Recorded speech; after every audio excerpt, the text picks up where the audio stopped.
fine right now. Well, this room is pretty good at maintaining coolness, but I have to keep it running all day. Yeah.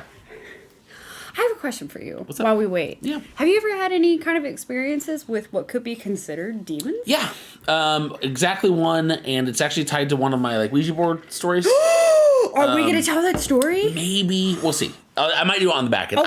I made a note on it to maybe bring it. Do you want to update the twatter? Or it's okay, I can do it. Wait, I don't even know if I'm logged into the twatter. I'm not on my phone. Oh, we're good at this. Luckily, the Twitter is nobody's on it. It's like seven followers. Yeah, so it's not. And we're going live on Facebook. Yeah. Hopefully they enjoy it. Hopefully people like it. I did a little. Did you see the test video today? I was just like, this test, and we're gonna notice. Yeah. But I'm glad that you got it working though. I know, I am too. I was just like, of course, it's the last YouTube video you watch. Oh, I was thinking for that TV. I was thinking of investing in a stream deck, which is something we could use to get pictures up. But would we rather switch things around and use that as maybe something we could use to show pictures? Like, I would have loved to show I see what you're saying. I would have loved to show certain pictures of the Lesser Key of Solomon. I want to do that too, yeah. So, I've been wanting to do that. Yeah. So I was thinking, should we somehow tie the TV into it? And this is something you can come over. That's cool. I was always imagining using it for ambiance. But actually using it for pulling up stuff. Like PowerPoint? Yeah, that's kind of cool. Oh my god. I'm down. Okay, so I love how what happened to the whiskey? Oops. We have no whiskey. I think some of it dehydrated, or maybe I just don't want to admit that it slowly got drank. Yeah. My mom's like, haha, you have whiskey up here.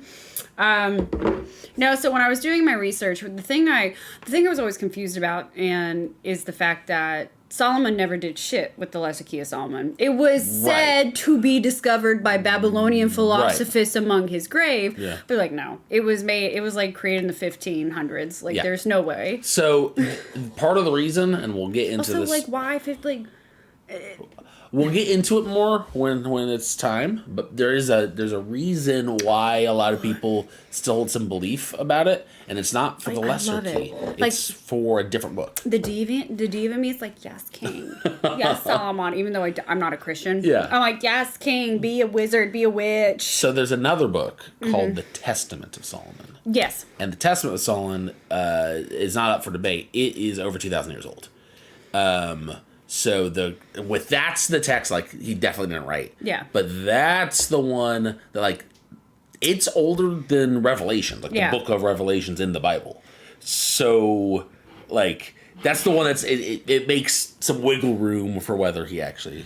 Yeah, and it's a neat idea because Catholics love their demons. Yep. They love them, and the fact that there's 72, there's how many kings? 10? It depends on how you want to cut it, because different people break it up in different ways, because some there's 4, some there's... We'll get into it. Because I only wrote down Baal, Paimon, Belith, Person, then you have the Dukes, Amdusias, Girgir, Astaroth, and I was like, there's no way I will let you carry the weight of the most notable demons. Demons is my thing. Demons is your thing. Demons is one of my biggest things, outside of cannibal killers. But I know, right?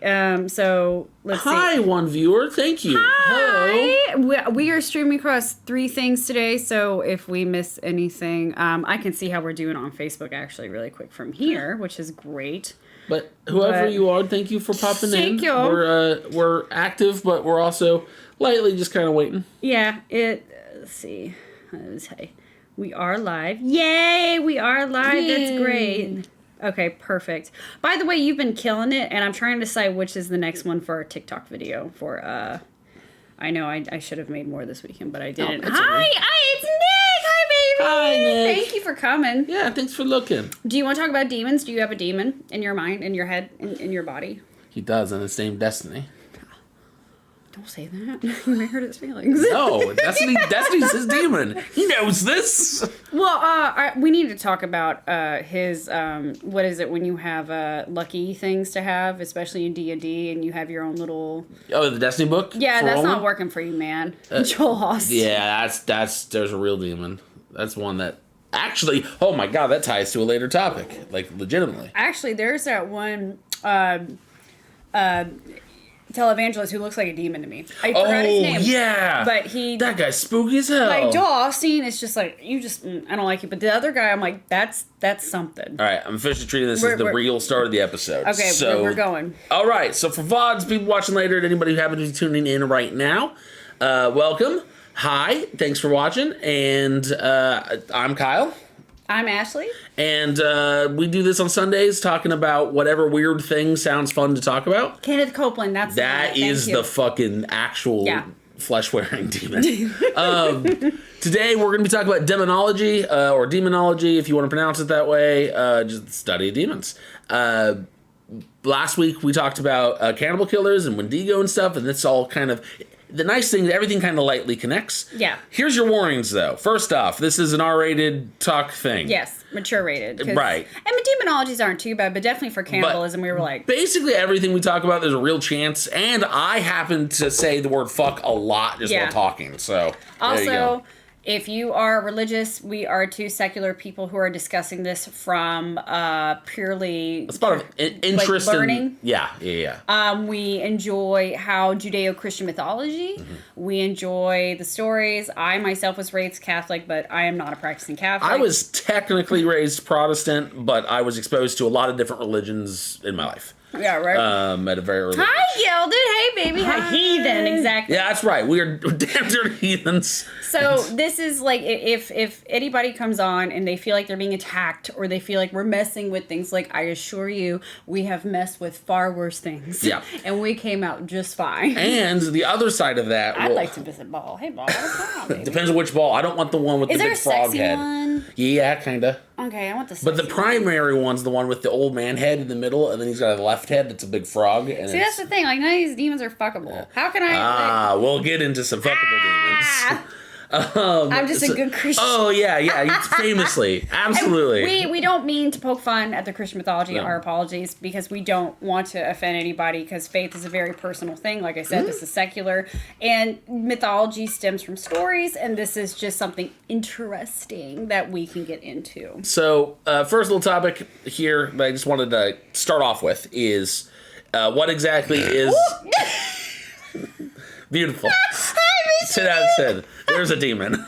Oh, baby, I've met plenty of demons. If anything, I am the demon. I have been the demon, honestly. I think I've sent some into therapy in my early 20s. I was a scoundrel. I've never been a demon. I've always been Dionysus incarnate, though. Yes, you have. A student of Pan. Yes. And that's sometimes a problem. And I can be Themis. Also, for the record, being a Dionysus and not drinking is been a wild You've been experience. doing great, though. I have been, but it's been a wild experience. I know. Demonology is technically an occult science, and like that immediately leads to our first question of what the fuck even is an occult science? How can something that is based on myth be a science? I can give you pictures. Yeah. Blood, candles, sigils. That, to me, that's what occult in my head. Right. And while it may not be right. Correct. But it's the imagery for sure. The imagery. That's what occurs to me, is like there's something. Stop seducing. No. I will never stop seducing. It's never going to happen. I know. Like, it's just. Also, look at this shirt. Jordan. This is seductive. This has cats and fast food. Come get it, bitch. Also, thanks so much for tuning in, Jordan. Yeah, thank you. Give your husband my love. Also, yet again, I love that the counter just doesn't work, because that's immediately the counter. People. Yeah, the counter on the top where it says 2, but that's immediately people in chat. It's just outright wrong. I've learned to ignore it. I love it because it used to make me feel bad, and I was like, I can't do that. Regardless, so the whole deal with occult sciences is the word occult is tied to exactly the imagery you're talking about. It's a particular brand of spiritualism and superstitious belief. But occult sciences are when you then, within those fields, you categorize and organize things and test things like a science. So demonology, as an occult science, is the study of demons, but not just in a spiritual sense. It is the full categorization and building of hierarchies and total understandings of these demons. To start off, the word demon, what people do you think came up with the word demon? Well, okay. The word, not the meaning. The word, okay. The word. So Damon came from Damon. And wasn't that a type of... fiction could be influencing me in is, this area. But it's influencing you correctly right now. But it's a type of spirit. It's a type of what's the word when witches have their others or familiar. A familiar. It's like it comes from a familiar. I'm not right, but I'm not wrong. You're not wrong. You're not at all wrong. I'm actually impressed that you pulled it up. So I just love the word daemon. Yeah. And I've seen it in so much fucking fiction, so I'm like, it's got to have some kind of tie. The original word, which we would spell Daimon, it comes from Greek. And it basically just means spirit. Yeah. There's no connection to good or evil. It's just a spirit, an entity. Yeah. Famously, Socrates claimed that he had a personal daemon. That was the muse that caused his inquisitiveness and desire to learn. And that's what So a daemon can be something good that's influenced. Like you can be my daemon. Correct. And now I can be. I don't know. But we can't be each other's because it's got to be supernatural. Oh, well, I mean. Yeah. He described his in weird ways, but he believed that he had a personal daemon. Yeah. And now the most important element of daemon, and this is across all definitions and all cultures that use the word, the most important part of them is generally they are non-corporeal, so it doesn't actually exist. You can't touch it. But it has to be able to have a physical effect on the world. On the world, not just on yourself. Correct. Because, for example, if anybody's ever had sleep paralysis, a lot of people see that as a demon. I've had a sleep paralysis demon. It was horrifying. And it scared me shit for 2 weeks. I was like, oh, wait, that's just my brain going cuckoo bananas. So people who would believe that a demon, that would count. Yeah. Because even though it was just you, the fact that physically you're like locked in sleep paralysis, that would be an effect on the physical I'll world. never forget that. That was terrifying. Yeah. I've never experienced any form of sleep paralysis.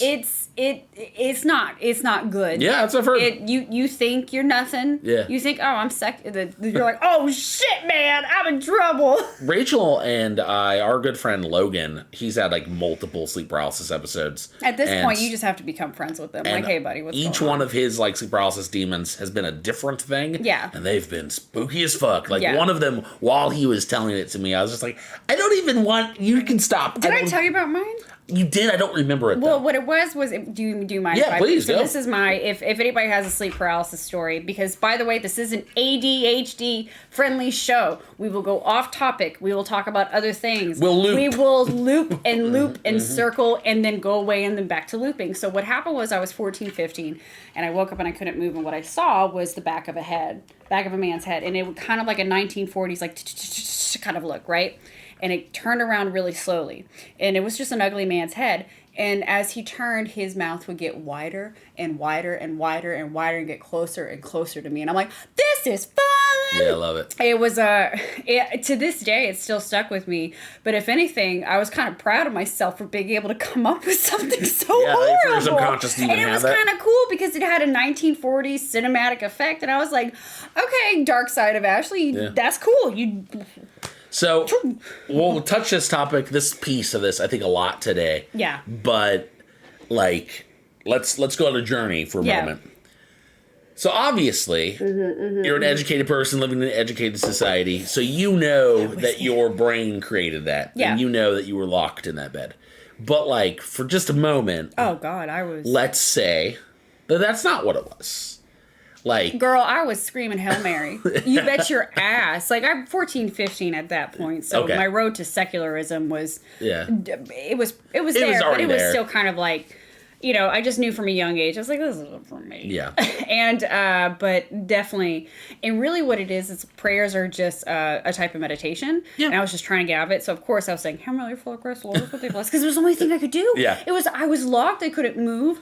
I had this thing on my chest. It was a demonic thing, what I thought. And all you can do is just fucking pray. Yeah. I mean, I could have probably done Coheed and Cambria lyrics. Like, right, good night, Santa. How should you run? And it would have done the same thing. But you get scared because you're... And that's, I think, where religion comes from. How do you explain things? How do you get out of things? Now, okay, I'm going to stay on this more whimsical understanding of the universe instead of acknowledging that it was in your mind. Yeah. So the other side of it, too, and I've always kind of played with this, is how, like, today, if real ass... Saying cult. when we were saying a cult earlier. Oh, hi. Thanks for Thank you. There's food and cats on it. I got it in South Korea and I love it. So, you know how like people kind of do the thought experiment of like if Jesus resurrected and showed up today, like he would be thrown in a loony bin. Yeah. For it. So, on that same mentality, like just pretend for a second that you believe in all this. Yeah. How often would you think it would be possible for real, legitimate encounters with the supernatural and with demonic forces that have become so rationalized these days? I think that when you encounter it, you literally go, well, luckily I know it's all in my head. Luckily I know sleep that paralysis. works for their benefit. Yeah. Is that no different than shielding yourself with religion and saying, God's on my side? Instead, you're shielding yourself with secularism and saying, I know that's not real. Even though you were just a victim to it. It may be the same thing. Yeah. Because I think human brains can only take so much. I agree. And to fully understand it would break us in half because Totally. our limited understanding is this big. It's what's right in front of us. And then you have the geniuses who know so much, but even that's like it's this still much. tiny. So it's like we have this much, they have this much. But if anything, I'm kind of happy that you have something to hide behind because, I mean, let's be honest. If I found out demons rule, I'd be like, oh my God, party! But I would be No, I get that. I do understand that. I'd be like, so... Wait, I want to say something nasty, but I can't. I've been reading too much fiction and how about that demon dick? I'm sorry. Yeah, of course. Yeah, of course. I mean, how could you not want to know? I know. And the thing is, it's funny because people could be like, demons are real. They're this evil person. But demons aren't necessarily evil. Right. And that leads right into where I wanted to start today. So thanks. So that Greek word, Damon. Yeah. Back in its original uses, there was no hard ties to good and evil. Yeah. But it's just the word, like all words, evolved over time. Mm-hmm. And like today, obviously, we're talking about evil forces when we say demon. But something that's super important that a lot of people who are looking at religious texts, and for the record, I am not like an actual, legitimate, certified theologian or philosopher or something, but you should be. When I was in school, that is what I was going to school for. So this is one of the random topics that I'm not just like kind of knowledgeable on it. Yeah. I was very passionately. I took many classes on these subjects. This is the first episode where this could have been a career for him. Right. To be honest. This is a little bit of my world. So. A lot of the things I'm about to say, if they sound objectively wrong to you, I want to put this little barrier. Or just open your mind for a second to this concept, which is a lot of what we'll be talking today will sound Christian, but it's actually not. We're actually talking about just overall the Abrahamic religions. And when I say Abrahamic religions, that is Judaism, Christianity, Islam, Rastafarianism, and 11 other religions. Are you serious? Yeah. Rastafarianism? Correct. Yep. So like I said, if you are a religious person, this is by no means I don't even want to say an attack. It's not an attack. No, we're just discussing from the branches of mythology. Everything has a mythology. You're right. Even if you believe in it, it has a mythology. And one thing that's very confusing when you're talking about these things that are in the Abrahamic religions is everything that shows up in the Old Testament shows up also in Christianity and also in Islam. Yeah. Everything that shows up in the New Testament is also in Islam. Yeah. Everything. So because of this, sometimes I'll bring up a thing like, or later I'm going to talk about Leviathan a bit. And one thing when I talk about Leviathan that's going to be kind of confusing is I'm going to bring up stuff that you will not be able to immediately find in the Bible because it's technically Jewish canon and not Christian like canon. Lilith. Right, exactly. Like so just be aware that this stuff is not just random pop culture grabs. It is canonical pieces of real religions, but these figures are shared over tons of different religions. Religions and stories are so deep, and I think that's why I still have a fondness for all even the Bible, because it is really good of really great stories. Yeah. And if you look at the world, a lot of stories are interconnected, and it makes me kind of think like, okay, what was the big, kind of like the Tower of Babel kind of thing. Something was all connected. There's a phrase used by etymologists that I absolutely love, and it's called the endless knot. And it's this concept that ultimately, doesn't matter what the topic is or what the thought is, every single thing could eventually lead to every single other thing. And that itself is the endless knot. Yeah. And like in religion and mythology, it's where it becomes the most apparent. Yeah. So with all of that humbo jumbo out of the way, the very first instances of demons ever being recorded are in Mesopotamian texts. It always starts with the Mesopotamian. It always begins with and you know what? After this, I'm totally gonna go on another Mesopotamian deep dive. Hell yeah! I love that shit. So written in Sumerian, in some of the oldest recorded language that we have on Earth. I don't mean just the language. I mean the texts themselves. There are references to these things called, and I don't know really how to pronounce it. There's a lot of debate on how to pronounce it. My philosophy teacher said udug, but I've heard people say udug. Is it spelled like it's just U-D-U-G? Yeah, U-D-U-G. That's it. Oh, it's not ridiculous. No, yeah. I'm really happy about but that. I'm used to it being pronounced udug. And they were described, there was 7 Udug. Okay. And they didn't have like their own creator. They were just these beings that kind of haunted the world. If you saw them directly, they were huge and they were the antithesis of all light. Where they like passed, other light would be like almost pulled into them or sucked into them. They were just wells of darkness. And they had great booming voices that could damage and break things when they spoke. But unlike a lot of other really, really ancient mythological entities, the Udug are in no way thought of as gods or spirits or... Not even chthonic deities? Not at all. Okay. They are viewed outright as just the forces of evil. And in this way, they're the first ever real demons ever captured in any form of mythology because of this concept of, no, they don't rule over anything. They're not a piece of us. They are the antithesis of us. Yeah. They are our enemy. Yeah. The 7 individual ones probably back in that time, they probably had individual names. All of that shit's lost. It's just known that there were 7.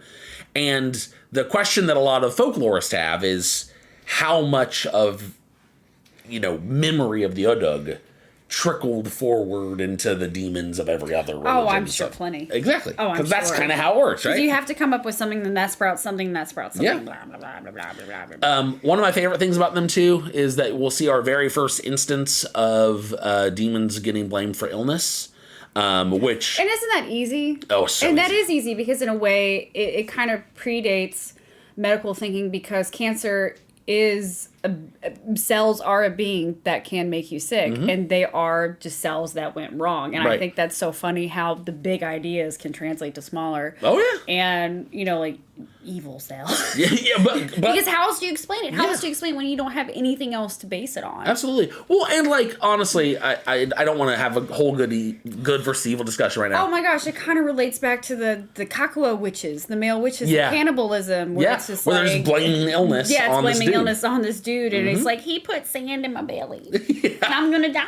Yeah, no, but that's the same way that those guys are vampires, tuberculosis, yes, and that's accurate. Yeah, that's also accurate. a great subject to have on another. For those of you who are watching on other channels, if you're watching on YouTube or Facebook, we are doing multi-streaming, and from our end, we can see Twitch, Facebook, and YouTube. So if you're wondering who the hell I'm talking to, it's not a demon. It could be. People. I mean, it could be, but that's also a really great topic to go over. Oh, we will. And that's true. Also, your previous comment, we'll have a whole episode about it, but not for a long time. Yeah. Vampires will come sooner.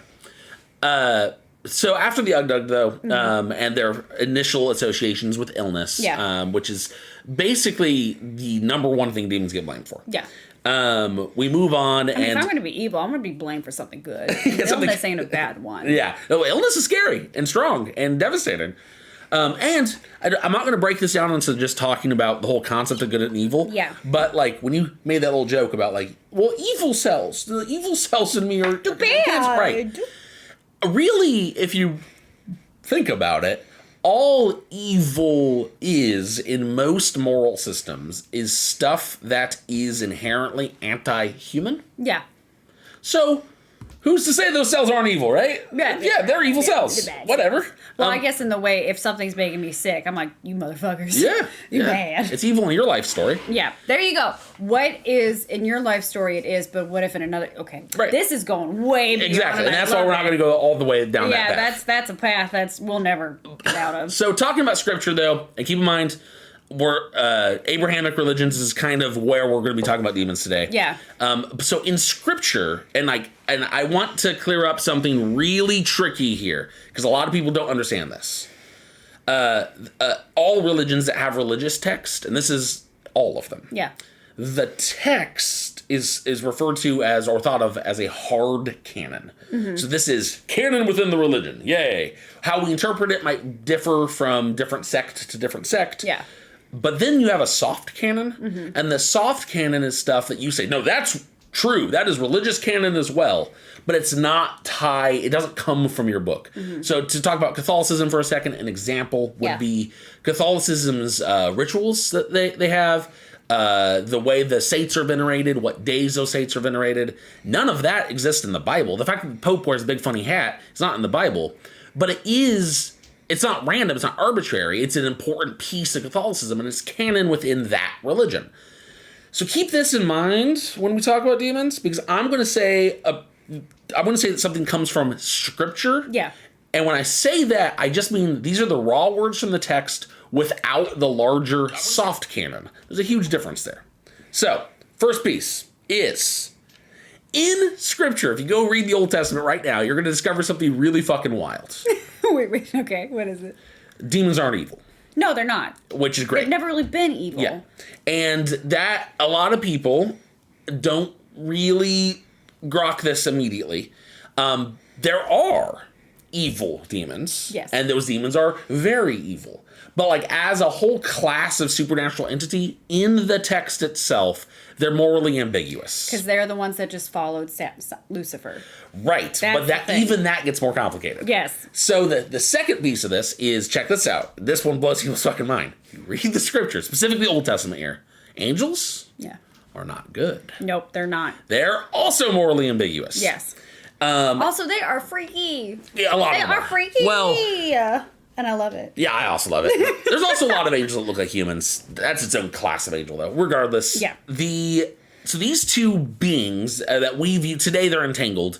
Angels and demons. They are inherently just morally ambiguous. But angels, the thing that makes them good, in quotes, is that they're basically robots. And what I mean by that is they possess none of their own agency, not within the tales of us, of mortals. Yeah. They do exactly what God asks, with no deviation, there's no chance of it going wrong. They don't put their own spin on it. They don't have half a second of, is this right? Right. No, they don't do that. God is their all father. Correct. And whatever all daddy wants, all daddy gets. But there's no questioning that. And so we have this idea that we have an angel on our shoulder, and it's like, sure, if there's a bigger plan. Yeah, and God's singled you out for it. Right. But no. And realistically, in the Old Testament, angels are almost only used as messengers. They're not. They do very little else. There are obvious, like, if we're talking about like Sodom and Gomorrah and stuff, there are moments where they're directly involved, and Michael gets to be the fiery wrath of God and stuff. But ultimately, they're messengers. Yeah. And I like to think of them as divine supernatural robots. And the reason that I do is the way that they work is God at the keyboard sends a command, and then they carry out the command, and that's it. Exactly. I think it's a very apt way to describe God. It's just me with a love song. No, it's great. It's true. It's just, it's T Swifty fans. It's K-pop stans. Now, God is BTS, and the angels are BTS. I'm sorry. There are people who completely agree that God is BTS. BTS. They believe that deep in their soul. I keep thinking behind the scenes whenever I say BTS. Too. I'm like, I'm too old for this. Yeah. I'm too old. I'm just like, I'm the same way. Oh, these are the boys. So, past that though, you've got your demons, and what separates demons is, and this is in yet again various different texts. Demons become thought of as they are fallen angels. But what makes them fallen is not this big epic war that people like to associate with the fall of Lucifer. What makes them fallen is that they have sinned. And angels, because they're effectively robots, they don't sin. They can't sin. They only do what God asks. Is sinning having agency, having thought? Is that the equivalent of a sin? So you're asking the big moral philosophical dilemma that always it boils down to? Who knows? But by having sin, they prove that they are no longer just the perfect robots of God. Mm-hmm. And then that's it. That's what makes them fallen. I wonder if that makes them closer to humans. It does. It actively does. I wonder if that makes them what's like you have thought and issues. You can't be a soldier of Christ anymore. Soldier of God, not Christ. Well, Christ wasn't around. Man, yeah, you're actually running that parallel really well. Yeah, that's exactly correct. And the piece of this where it starts to get really fun and wild is these fallen angels, because they do possess their own agency, because they're not just working on what God's telling them to do. A lot of the evils they commit, evils are just stuff we do. Yeah. They're literally not very different than us, except they possess divine skills, and they never ever lose these skills. This is why later when we talk about like demon summoning and stuff, it's why they possess such specialized knowledges and they know things. Those knowledges came from when they were angels. Yeah. But when they fall, they're not transformed into hideous beasts. They just fall. That's it. They're no different than they were a second ago. Now, there's a lot of confusion about how they exist in the material plane. Whatever. Moral of the story, though, is in the 6th chapter of Genesis, we get our first mention ever of fallen angels fucking humans, and that's great. Whee! Thumbs up. So isn't that Sodom? No. So this is the story that ends up creating the Nephilim, which people... yes. And the Nephilim are awesome, but a lot of what I would call like biblical conspiracy theorists they really wild on those Nephilim, like really, really hard. If you don't know what a Nephilim is, it translates to, hi! Hey! I put on the red lipstick. Thank you. Nephilim translates effectively to giants, depending on what culture, and that's not necessarily right. Kind of like Yotun. Yeah. Which we talked about 2 weeks but ago. Nephilim, what makes them fun and separate and different is they are specifically, they're half human and then half, I'm not going to say demon, because that's not necessarily right. They're half human, half fallen angel. And a lot of these are then described as these children wind up being giants, in quote. Mm-hmm. And then, like, even in the story of David and Goliath, Goliath's tribe of people, he wasn't the only big guy. Yeah. All of his brothers were giants as well. And then that tribe that he was living with is considered to have all been descendants of Nephilim. Yeah. So even though Nephilim doesn't come up a whole lot of times in these various different religions' texts, the idea gets used throughout them kind of constantly. Yeah. Also, what's fun is even if you escape the Abrahamic religions, the concept of the fallen divine giving birth to giants is kind of everywhere. Well, it gives the idea that there are minor deities among us today, and it that's kind of goes into like the minor deities, the children of Zeus, half deity, and you just can't get away from that. Yeah. And I love it. I love the idea of even today there are people with quarter angel, and I think it's incredible. I love it. So the Canaanites were all giants and the descendants of Noah's son Ham. You beat me to it by 40 seconds, you bastard! Yeah, I was getting to the Canaanites, and that's yet another example of where Nephilim exists throughout these texts. And then, Liger, I'm just not sure if you were here earlier. One thing I do want to stress specifically about today's episode, if you were not here, is...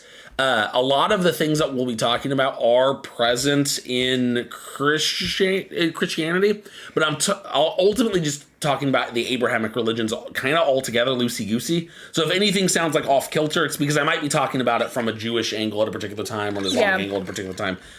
Just so you're aware. Yeah, and just let everybody know this is not us attacking anything. This is just two secular people enjoying the mythology of these religions and how they intertwine and interact.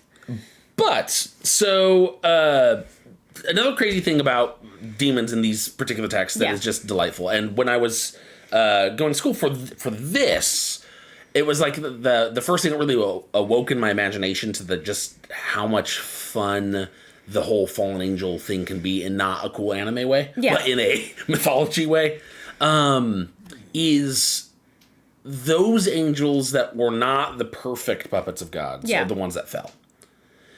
The ones that did follow Lucifer out the door, they fell further. Yeah. So you wind up with different class. I'm going to now start referring to fallen angels as demons, even if it's not a kind of a non sequitur in this moment. But these demons, you now wind up with the ones that follow Lucifer, they are objectively evil. And a part of that is because Lucifer's aims at this point are evil. Yes, and didn't he have an issue with humans? Is that what this is? Did I hop into No, that? you didn't. Okay. No, it depends. That's what I thought was he was upset that God gave a lot of his love to humans. I don't know, but so I think it depends. A lot of Lucifer's fall, one of the most contested pieces of anything ever, especially in demonology. A lot of it comes specifically from this, and this is really wild because I'm not sure if you know this, but like in Judaism, they don't really attribute a whole lot of power to a Satan figure. Yeah. They don't have that. But that being said, they don't even have hell. Christians don't either. The thing that's crazy though is in Judaism, they're the ones that really, really explore Satan's fall. Yeah. Way more than any Christian groups really do. And so in one take, it's that he doesn't tempt the humans and leave them aside. In this take, it's much more. He goes, hey. Angels are already automatons who have to answer perfectly to God. You guys don't have to be that way. Free will lives in this tree. Yeah. Thumbs up. And it's like this act of rebellion in his mind is for humanity.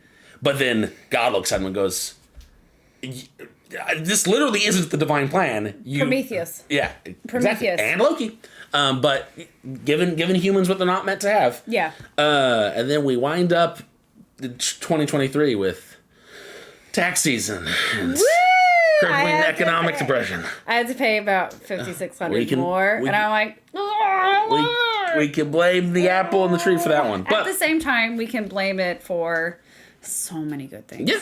So many wonderful Well, for the things that make us humans. Yes. Yeah. And all the good and all the bad that brings. Because I think even if we were to hypothetically live in a perfect life, I think we would get bored very fast. And I think shit would happen anyway.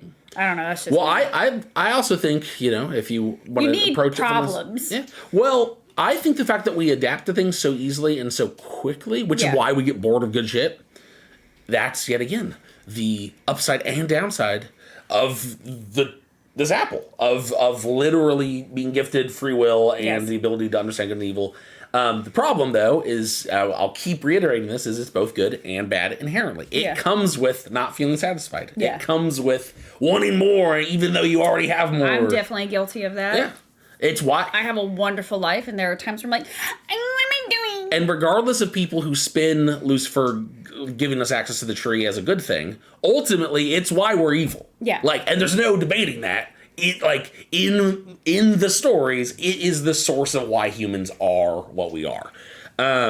It just comes down to whether you think... Lady had a good thought unless you weren't aware enough to get bored. And that's true. Yeah. Ignorance is bliss. Which you wouldn't be without that damn apple.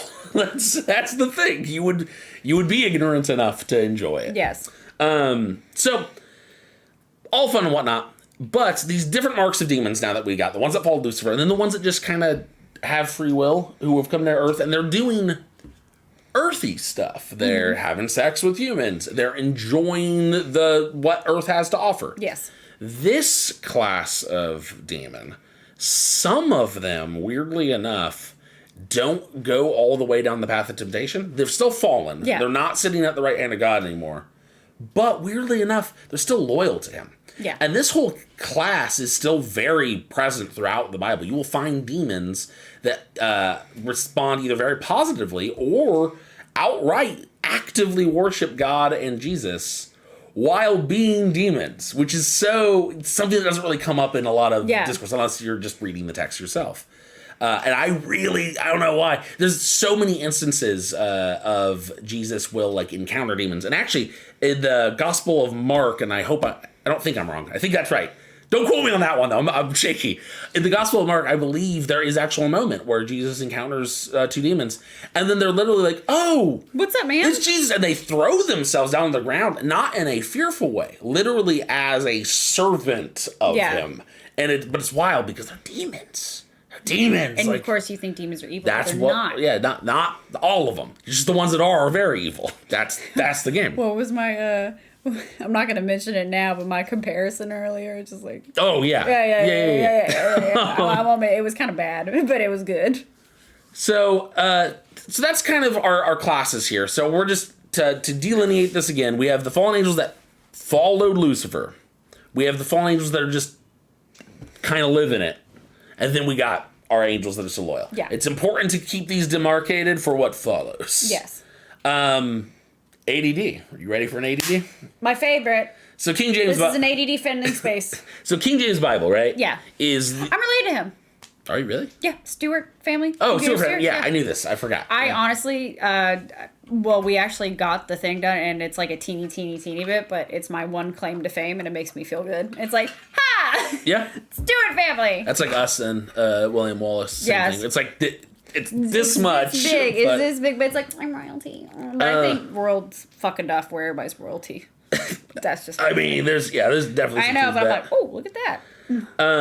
So yeah, King James, which like his name coming up while talking about anything theological is always kind of interesting because people respect the King James Bible, it's one of the definitive Bibles, but like talking about him and his beliefs because of what brought about the King James Bible, it's always kind of like not thought of or discredited because like he's just a king. Yeah, he's not some priest or theologian. He's just, but like, bro. The King James Bible might be the most influential text that's ever existed in humankind. The guy whose name is associated with it existing, he has a little bit to say here. Well, it's interesting because the King James Bible is what number out of how many translations of the Bible? Oh, and that's where you're just like, how much shit gets lost. But it's, much. Right, very right. much. And that's where I get really interested, like, how much are we missing? And this includes demons, like stories and more fleshed out things. Oh my God. Did I do it? Did I? Nick, one of these upcoming episodes, I gotta bring my Bible on here just so people can, like, see it. Which one?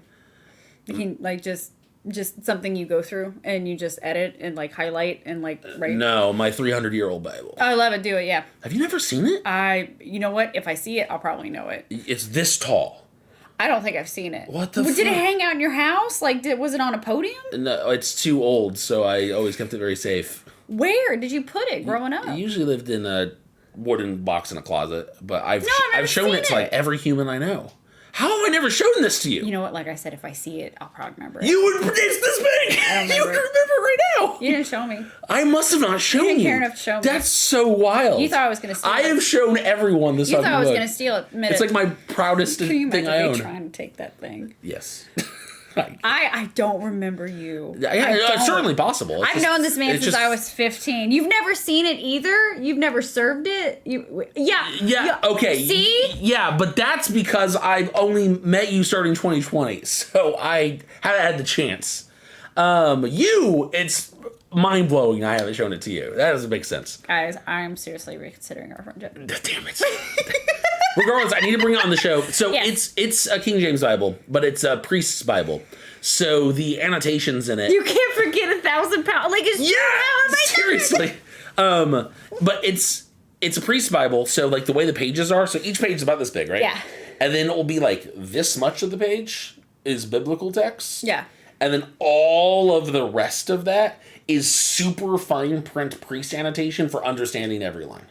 That's actually really helpful. It's incredible. I love it. It's so rad. It's also a King James Bible technically, and I love it because I read it like page by page of the King James Bible when I was like 19 because it's when I was really getting into stuff. Cool. Yeah, I love you. The amount of times You're my best friend. The amount of times I've read these fucking texts is a disaster.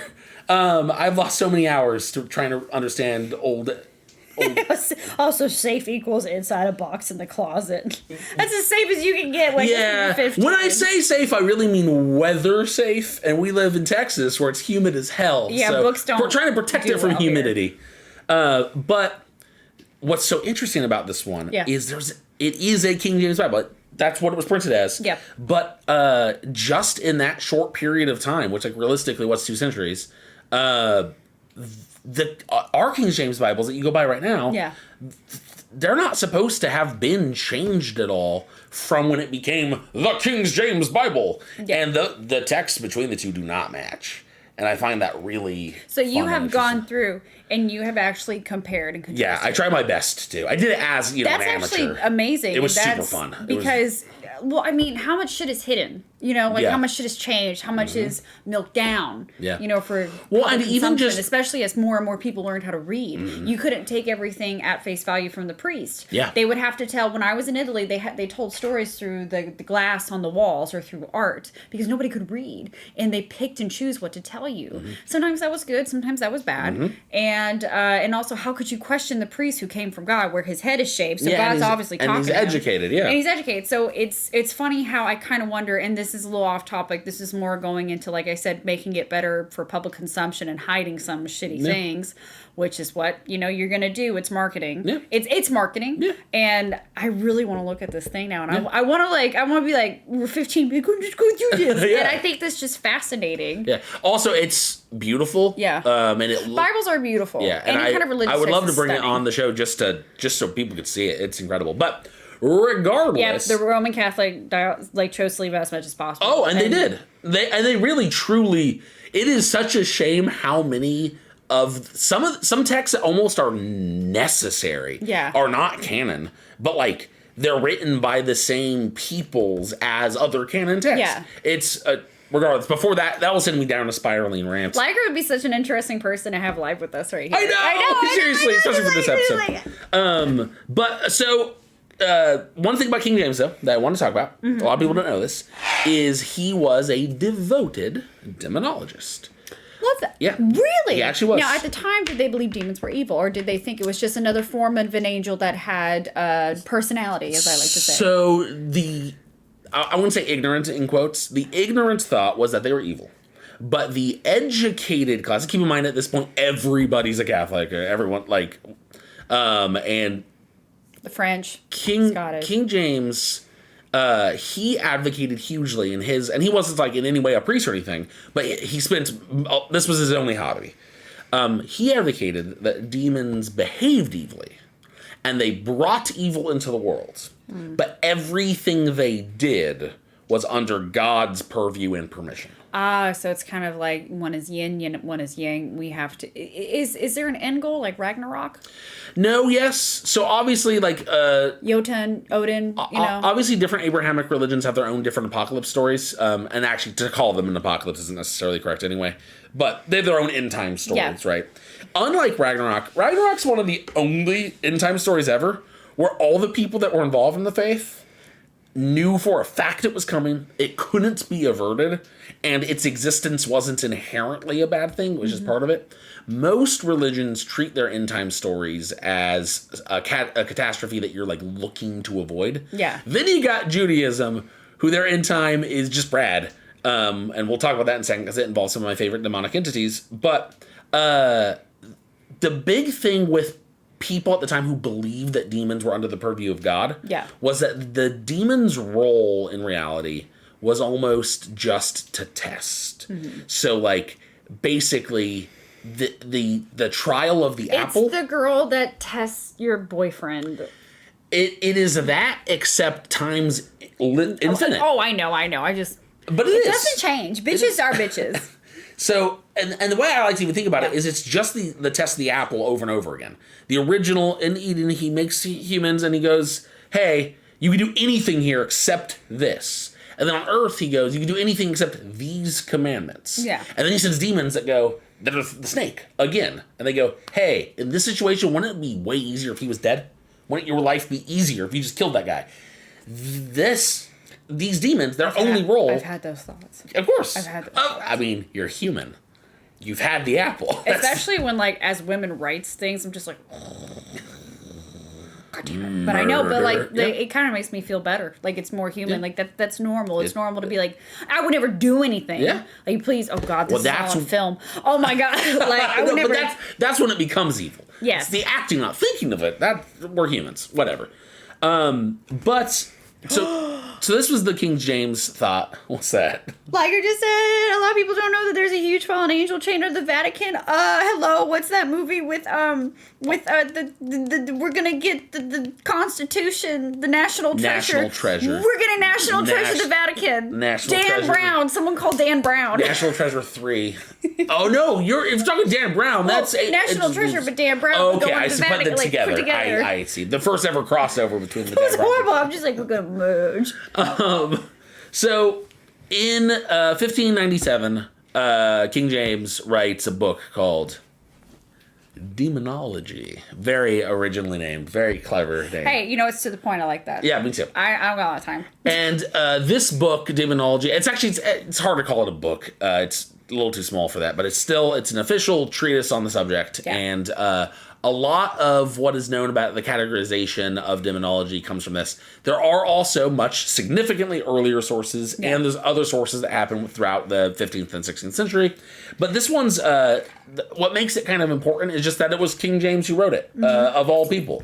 We still respect the King James Bible today, so why don't we trust the King James demonology? I wonder if he was a bit touched, and what I mean by a bit touched is a bit touched spiritually and could sense things and feel things, because there are some people who just have that, and I kind of wonder if he has that. Usually the worst and the best. I am related to him, and I kind of have that too. So maybe it's just like you're just tracking through. It's like Melusina and James. Okay.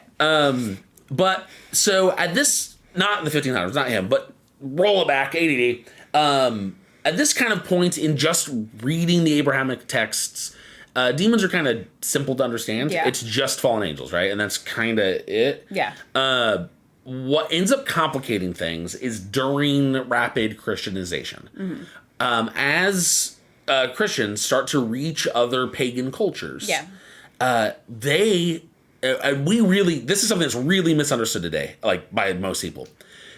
Christians don't look at these cultures and go, oh, these poor, stupid, ignorant idiots, let's enlighten them with Christianity. That's not how it happened for the most part. What happened was they reached these cultures and went, they're worshiping demons. Like, these demons are trying to keep them from the light of God. And, like, they've taken foul names. They've done this. Why does Mesopotamian come up in my mind? Like, Mesopotamian because deities. So many Mesopotamian deities become demons. That's what That's what I thought. I was it's got something to do with the Mesopotamians. So during this process, and it gets, by the time you get into, like, the 17th and 18th century, by then it was much more like, these ignorant idiots, let's get rid of their pagan gods, replace them with the right one. But prior to that, it really was like, these demons are preying on them, leading them astray. Like, we'll categorize their demons and then teach them about the real God. Yeah. And so during this, the religion picks up a lot of demons. And this is earlier, I was talking about like hard canon and soft canon in mythology. So like it's kind of like Pokemon. So this is soft canon, where a lot of these demons. A lot of these you caught this. Yeah, you gotta catch them all. Every pagan god. All 72 of them. So those are major demons. Who knows about the lesser demons? Oh, there's so many demons. So all these pagan gods become demons. And a lot of their names today only exist thanks to demonologists capturing them. And we don't know, back when it was a deity of some culture, we don't know what their deals were or stuff. There's a lot out there, and I always come back to Dagon, my favorite, all the time, because he's one of the only ones that, like, we see him listed as a demon in tons of different sources. Yeah. But then also, we have a huge amount of information now, is he a king or a duke or a prince or one of the seven Depends princes? on the time period. Okay. It changes. Yeah. Because I like Stolas, just because he's a weird owl with legs. That's who I like. But Dagon is just an example of one that we have distinct proof of, like, okay, you say he's a demon, but also, here's when he was a deity, and he was just a deity of trade. He was not evil in any way. And also, the way you depict him is crazy because he used to be just a mermaid guy with a beard. Yeah. There are other instances like this. Baal is another example of Baal. For the longest time, was one of the seven princes of Baal. He's not anymore. He's a king. Yeah, depends on how you cut it. Yeah, but Baal was another one that he was just an important deity. Same with Astaroth, which is a name that comes up all the time. As a deity, slightly different name, can't remember right now, and it was a lady. But regardless, these are all pagan deities or worship, and they weren't even dark pagan deities. They were just pagan deities that during Christianization became demons. Now, just like the earlier thought experiment at the very start of this episode, where I said, like, but man, if it is real, are you protecting yourself by thinking it's not? Yada, yada. Same kind of thing. Would you rather know for sure, or would you rather be ignorant? I'd rather know for sure. I'm like that, though. Yeah. I have to. But I would try to be friends with them, and that's where I would fuck up. Oh, yeah, for sure. I'd be like Jordan with the possum. But, nice call out while she's watching. But, in that same method, like, let's pretend for a second that specifically the Abrahamic religions have it right. What if you have all these cabals of fallen angels that have fallen from God? Yeah. And they are traveling the world, and they're realizing they're so much more powerful than mortals. And they go, hi, nice to meet you. I am your god, Loki. And it's, in fact, a fallen angel. Not saying that I believe that at all, but it's an interesting, like, little thought experiment to go... Because to the lesser person, that is a god. Yeah. That is basically a god. Yeah. And, pagan gods, you got to keep in mind, as Westerners, we have a really bad habit of when we hear the word God, we immediately imagine all-powerful. Yeah. Gods in mythologies are not all-powerful. They never are. They're always guys who have purview over a few different things, who can be killed, generally. Who maybe they're only in one or two stories where they even matter. Do you think gods are created, or do you think gods create? Meaning, if we give enough trust and belief in something, it becomes real. I'm a believer that we give power to these things. Yeah, because there have been some pieces of fiction and nonfiction I've read where it's like these things become real, kind of like manifestation or affirmations. If I believe it, it's real, right? And I'm still waiting for that $1 million check, but it's coming, right? Yeah. But that's what I think it's like. Which came first, the demon or the thought? Yeah. That's just something. Totally. Yeah. But I mean, demons, if it is an all-powerful thing, to me it is a god, but you're right. Traditionally in paganism, it is over these few things. Yeah. Like Freya was a goddess of this, Hera was a goddess of this. And this even then, though, like, thunder, those gods couldn't rewrite reality at a whim. Even some of their, like, what people sometimes refer to as, like, Skyfathers and stuff, they couldn't even rewrite reality. That is literally just a Western ideal. So, now, to tie to, like, fallen angels, all you really need to be a god in a lot of pagan religions is to be supernatural and more powerful than you. That's it. I mean, if a hot guy was like, look, I can control the sky and stuff, I'd be like, okay, you're that's real. a deity. Here you That's go. a big thing. Here's some wine. Yeah, exactly. I believe it. So even though I almost prefer that. I almost prefer a humanistic god with a part-time job. Me too. I just love that. I think it's a big part of the reason these mythologies speak to me. But this is what makes specifically Christianization so easy. Is they know for a fact that all these gods are charlatans that are fallen angels. Yeah. They just are. And it's just a fact to them. So to save people from these fallen angels, they help in converting. And when you really believe something, you really think you're doing something good. When it's like, demons are really bad, and what if they was good for the community? Like they're like whatever they pervade on, like wheat, right, sunshine, whatever. Like they helped. Yeah. No, that's exactly. Yeah. That's the gist. Like I'm like, okay, it's the god of the neighborhood. That's great that we have this Allfather, and you think this guy's bad, but this guy's doing us a lot of favors lately. Yeah. And we need it. What makes it even more complicated is that a lot of these pagan religions, then they already had their own forces of darkness. Yeah. A lot of them. And so sometimes it's minor things, fairies, goblins, ghouls, spirits, sprites. These entities were never viewed as divine. They were never viewed as gods, but they're viewed as magical and maybe even powerful. And so when Christianization's happening, they're going, no, your gods are evil fallen angels. When then they're encountered with something like a fairy or goblin that has no one-to-one match. They're going like, well, I don't even know what that is. That's not a fallen angel. This is where demons start to get really weird. Because Christianization goes, well, if you even think it's evil, like you're such a backwards idiot that you think your God is good when he's evil. The fact that you're also then pointing at that little thing and you think that that's evil, well, then it definitely is, because we were both in agreement there. So the whole class of demons stops being just fallen angel and starts to also absorb fairies. Yes. And goblins and little local monsters and a lot of like looks and tells and things we associate with demons start to come from this period when they're subsuming all of this, which is fun but weird and causes some real problems later, especially in like Ireland and Scotland. But I think it's fine to think of something as having its own personality. It's both good, like fairies. Yeah. Like, and I think to demonize things that are relatively harmless does worse harm to a culture. I totally agree. Because fairies can be good and bad, but they're not demons. Yeah. And I think Christianity had a hand in ruining a lot of great stories. Oh, yeah. And I'm like, but that's just me being the secular person and wishing we got more out of certain things. Fact, but also, even a lot of modern Christians agree with that. Yeah. That ultimately, what was happening for, a good 600-year period there in the second millennia. I will never forget Christians for killing Hypatia, the philosopher Hypatia. I will never forgive them. Yeah, it's a bummer. It's a bummer. But it's... I don't know. This is the period in which a lot of strange demons get picked up, and demonology starts to kind of actually come into its own form. Mm-hmm. And this is the soft canon of Judaism, Christianity, and Islam. Is these things, they don't make it into religious texts. Yeah. Like, no one's going back and editing the Bible, adding all these demons. Yeah. But these demons do become a part of the religion. Yeah. And this is why people, especially people starting off in these studies, will get really confused.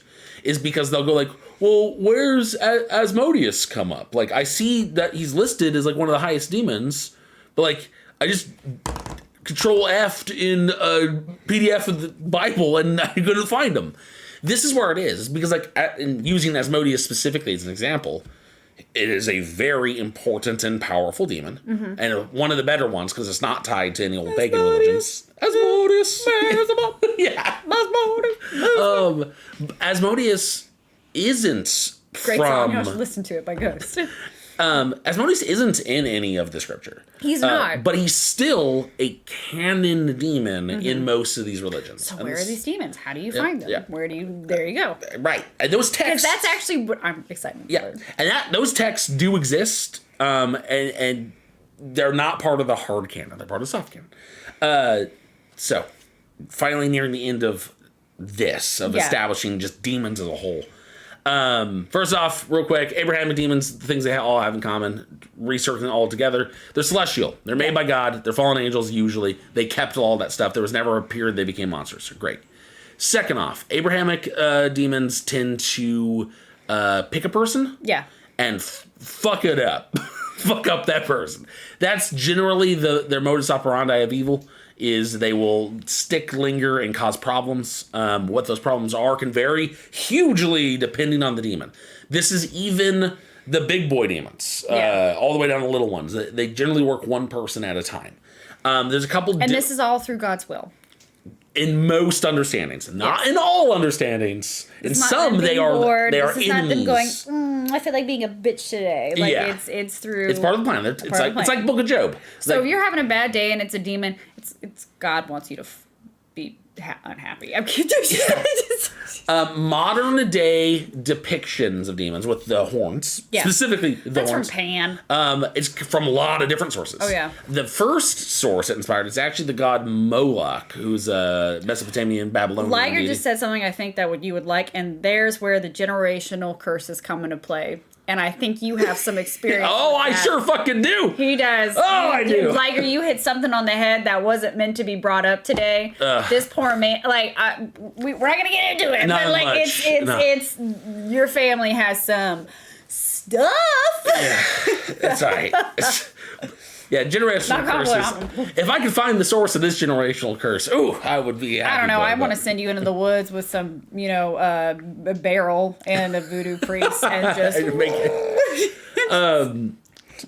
So, yeah, horns, though. A Pan is another accurate thing, but he's not the source of it. There's a lot of primary sources. One of the first is the god Moloch, which is a Mesopotamian Babylonian deity. Moloch had a bull head. He was like a minotaur, basically.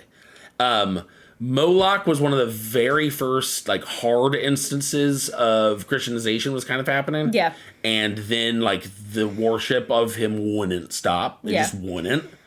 And then they were and yet again, it wasn't like some PR department within the religion went, oh, if we say all things with horns are evil, we win. It actually wasn't that. It was the other way around. It was, oh, he must be a powerful fallen angel. Yeah. Because even the word of God is not converting these folks. Yes. So suddenly Moloch gets high up in the ranks of demons. Which is funny because if demons are still a subset of God, it's funny that they thought that, but maybe they don't. Like, so you know what I mean? That's why I keep saying that, like, some, because, like, even in different time periods, not every stretch of 100 years did they think demons worked for God. Yeah. Sometimes they did.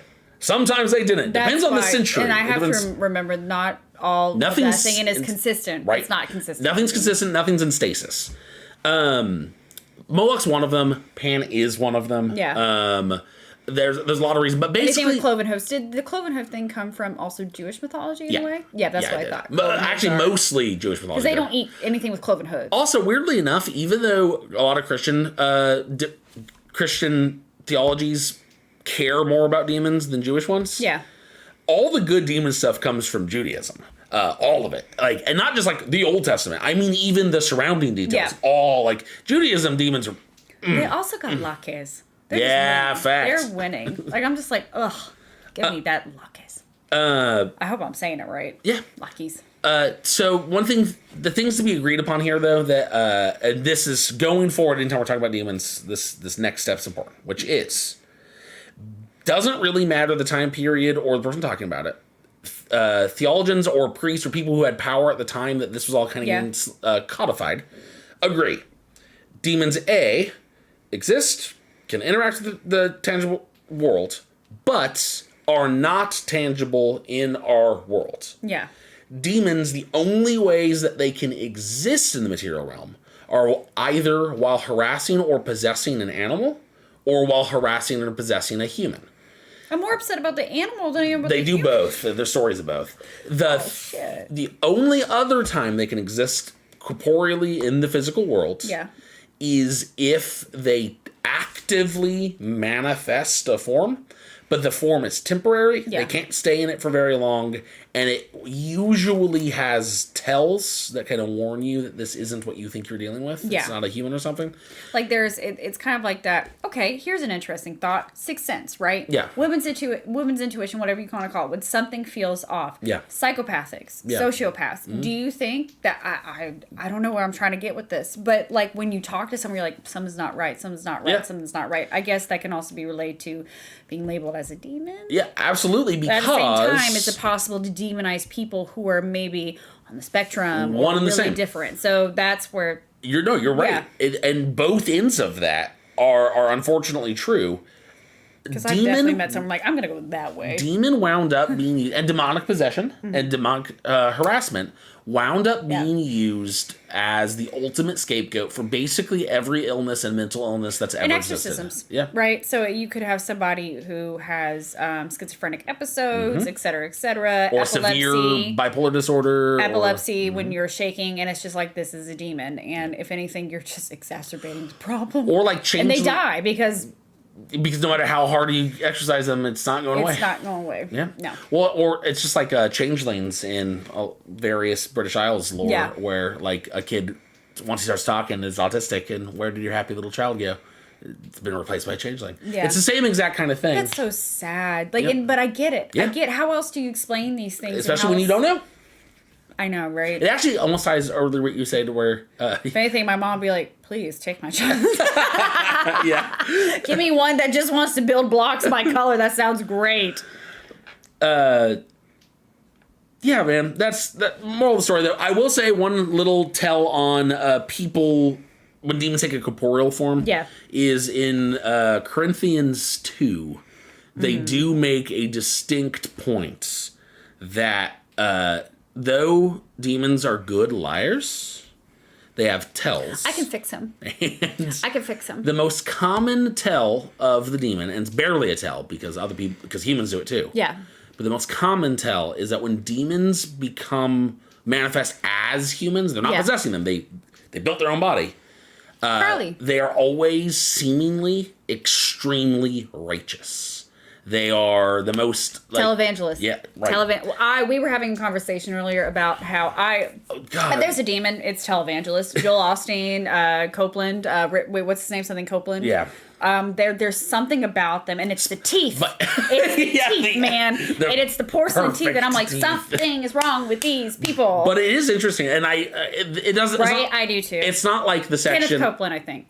Yeah, he is. He's terrifying. Look up videos of him. He's just. But it is interesting. I do like the fact that the scripture really does. Isn't that like call it out? The bringer of the end of the world? The Antichrist. Yeah. He's going to be this charming. Depending on the story, but yeah, absolutely. Like, we're all going to love him. We're all going to blah, blah, blah. And I think there was a time when people thought Obama was the Antichrist because he was so charming. And it's like, no. Okay, to be fair, though, Americans are hilarious. And you could actually find groups that basically thought every single president was the Antichrist. So. I was about to say, I was like, is this you being racist? Or is this just you're insane? Yeah, people love themselves an Antichrist. It's just that simple.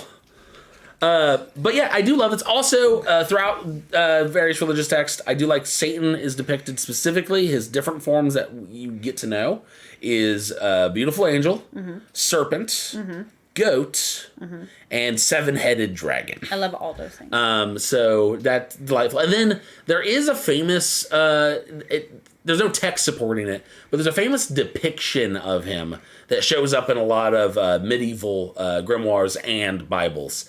And that depiction is like super iconic. It's the only one where he looks devilish at all, besides the seven-headed dragon, I suppose. But I guess horns would be intimidating. Like, how can we turn people off of this? Yeah. I don't know. No, I mean, legitimately, it's just something it others the whole thing. And they're no longer fallen angels. They don't look like angels anymore. Now they're monstrous. They have this extra thing. And then, once they picked up fairies and imps and goblins and all that's just getting mixed into those appearances. And then once the book of Revelations, real quick, I didn't plan on actually talking about this for a second, but I have to for just It's ADD. I mean, it's our show. We can do what we want. Revelations as a book, if you read just sit down one day and have a nice reading of the Bible from beginning to end, there's a tone throughout it and it all sticks. And then you get to Revelations and it doesn't stick anymore. It's not the same voice. Not at all. Not even a little bit. And the original conference way back when they were deciding which books would make it into the Bible, which ones would be canon. Yeah. Revelations, when it was canonized, there was a lot of disagreement about it. There was a mass amount of groups, and like even people on the council making the decision that were like, really? Are we really saying that this one is canon from God? Yeah. And I don't know. In Revelations, though, demons are described. And that book isn't as old as a lot of the other books of the Bible. Yeah. And so it's interesting because, like, the earlier books of the Bible and in the Old Testament describe them as being just fallen angels. They look like angels. But post-Revelation's inclusion, which it goes wild, you can see the fact that these old pagan entities have been worked in. Yeah. But now you have a book in the Bible which it says they look like that. Yeah. So now that goes backwards and starts to get applied to stuff in Old Testament stuff. That's not what the text says at all. Revelation is also wild. Sometimes I really feel like the Bible is a fan fiction of itself, and then it's a further fan fiction of itself, or it's just like this. Even if you try Wikipedia hole that gets changed by something different. In some ways, it is. Yeah, it's a collection of a huge amount of different little books written by different authors that were separated by hundreds of centuries, writing about stuff that happened thousands of years prior. Like, that's what it is. Now, if you believe in it, those writers were being directly inspired by God at the time. And that's where you go, and that's why the cobbling works. But if you don't believe in it, it really is just a Wikipedia. It's a ton of different writers coming in. Or people who think they're truly touched by the divine. Because how many times have we met someone who is not secular and like, well, God told me. Okay, did God tell you? It was a little voice. Yeah. Now, what if? And also, if you go in a church group, and I have experienced this because my parents tried, man, they tried. Yeah, mine too. And one of them. Well, one of them, not one of them. I'm like, wait a minute, I know which one. And it's just like, well, God told me this. Well, God told me this. Well, God's playing games. Or, let me think, you feel like you have had a divine intervention and you just really like your idea. Yeah. And that's where I'm just like, okay. I'm going to go play my Nintendo DS. Wait, that came out way later. I'm gonna go play my Game Boy. But yeah, there we go. Yeah. Also, a little side note, in the Gospel of Luke, just demons get a lot of various little descriptions in different spots. Do you think demons are going to come back and have their heyday and maybe get redemption? No. I just like the idea of a deity that has human qualities. Me too. And I think that's where a lot of people, like, more people are going to Norse mythology. Yeah. And they're going to Greek mythology because they're just like, we want to be, we want something to be relatable. So we imagine demons as like they live in hell. They do their work there.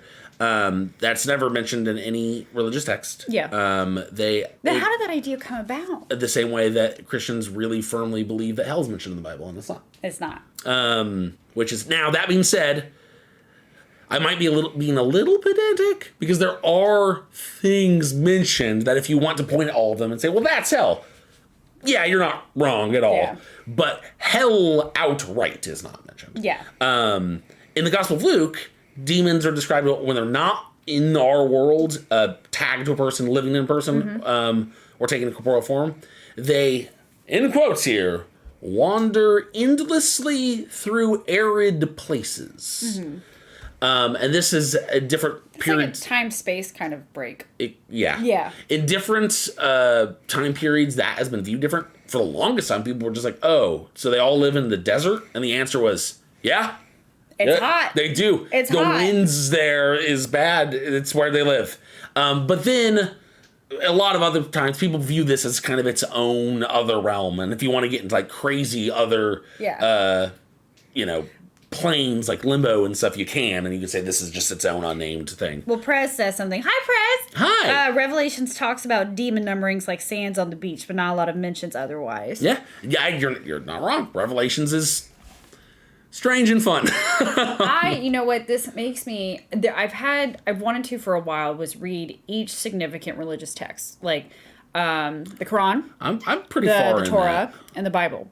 But you missed the Book of Mormon, and for that alone, you're... Hey, it's a series, man. Yeah. It's like, first it's... So there's a forked path.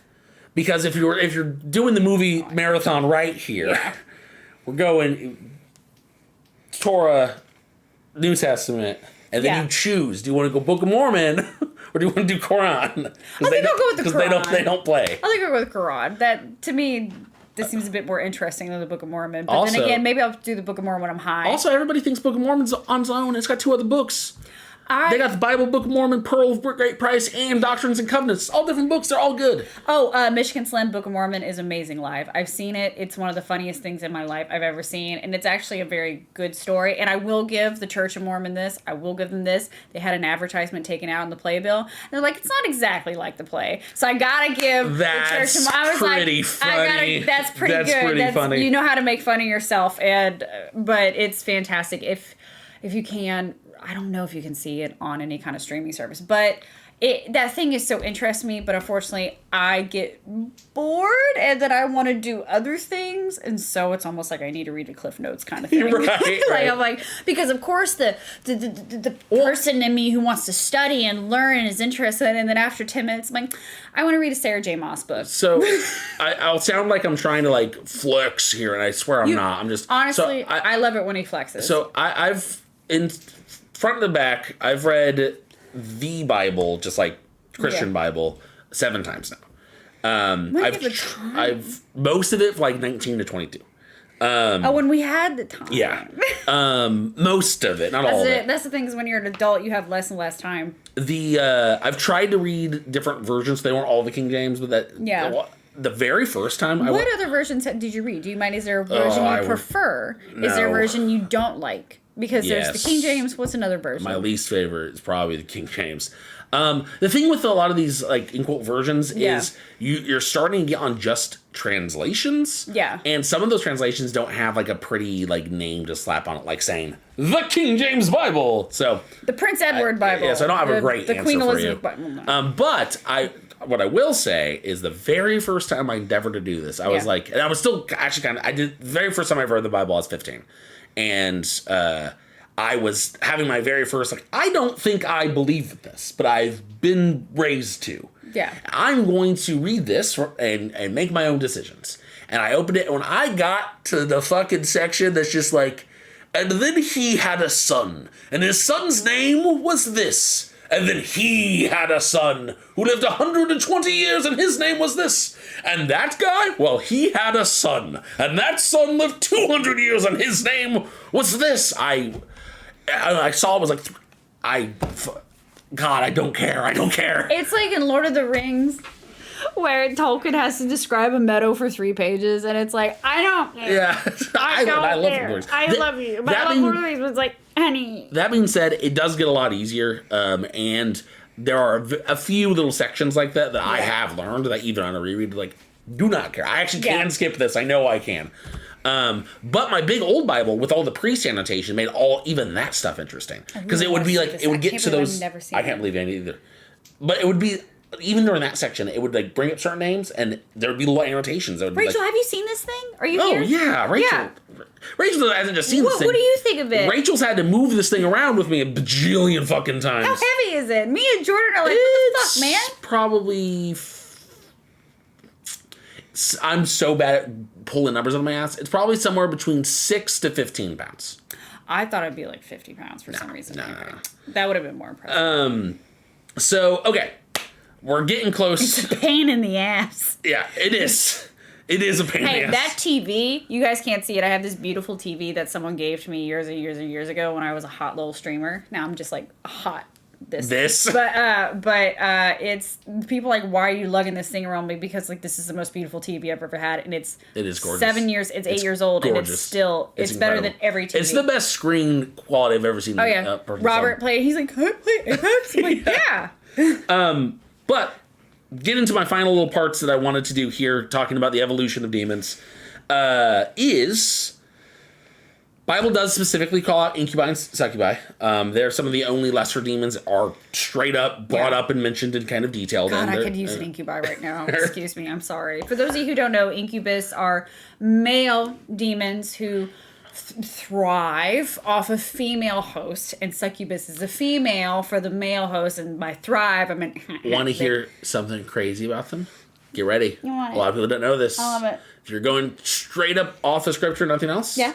They're both male. I love that. Oh, but wait. I like the idea of a sexy, like, female. Everyone, the succubus has always been depicted, always. I thought it was very incubi, or male, succubus, female, or female. Not only does everyone think that, but everyone, like, everyone. There goes my porn. Yeah. God damn.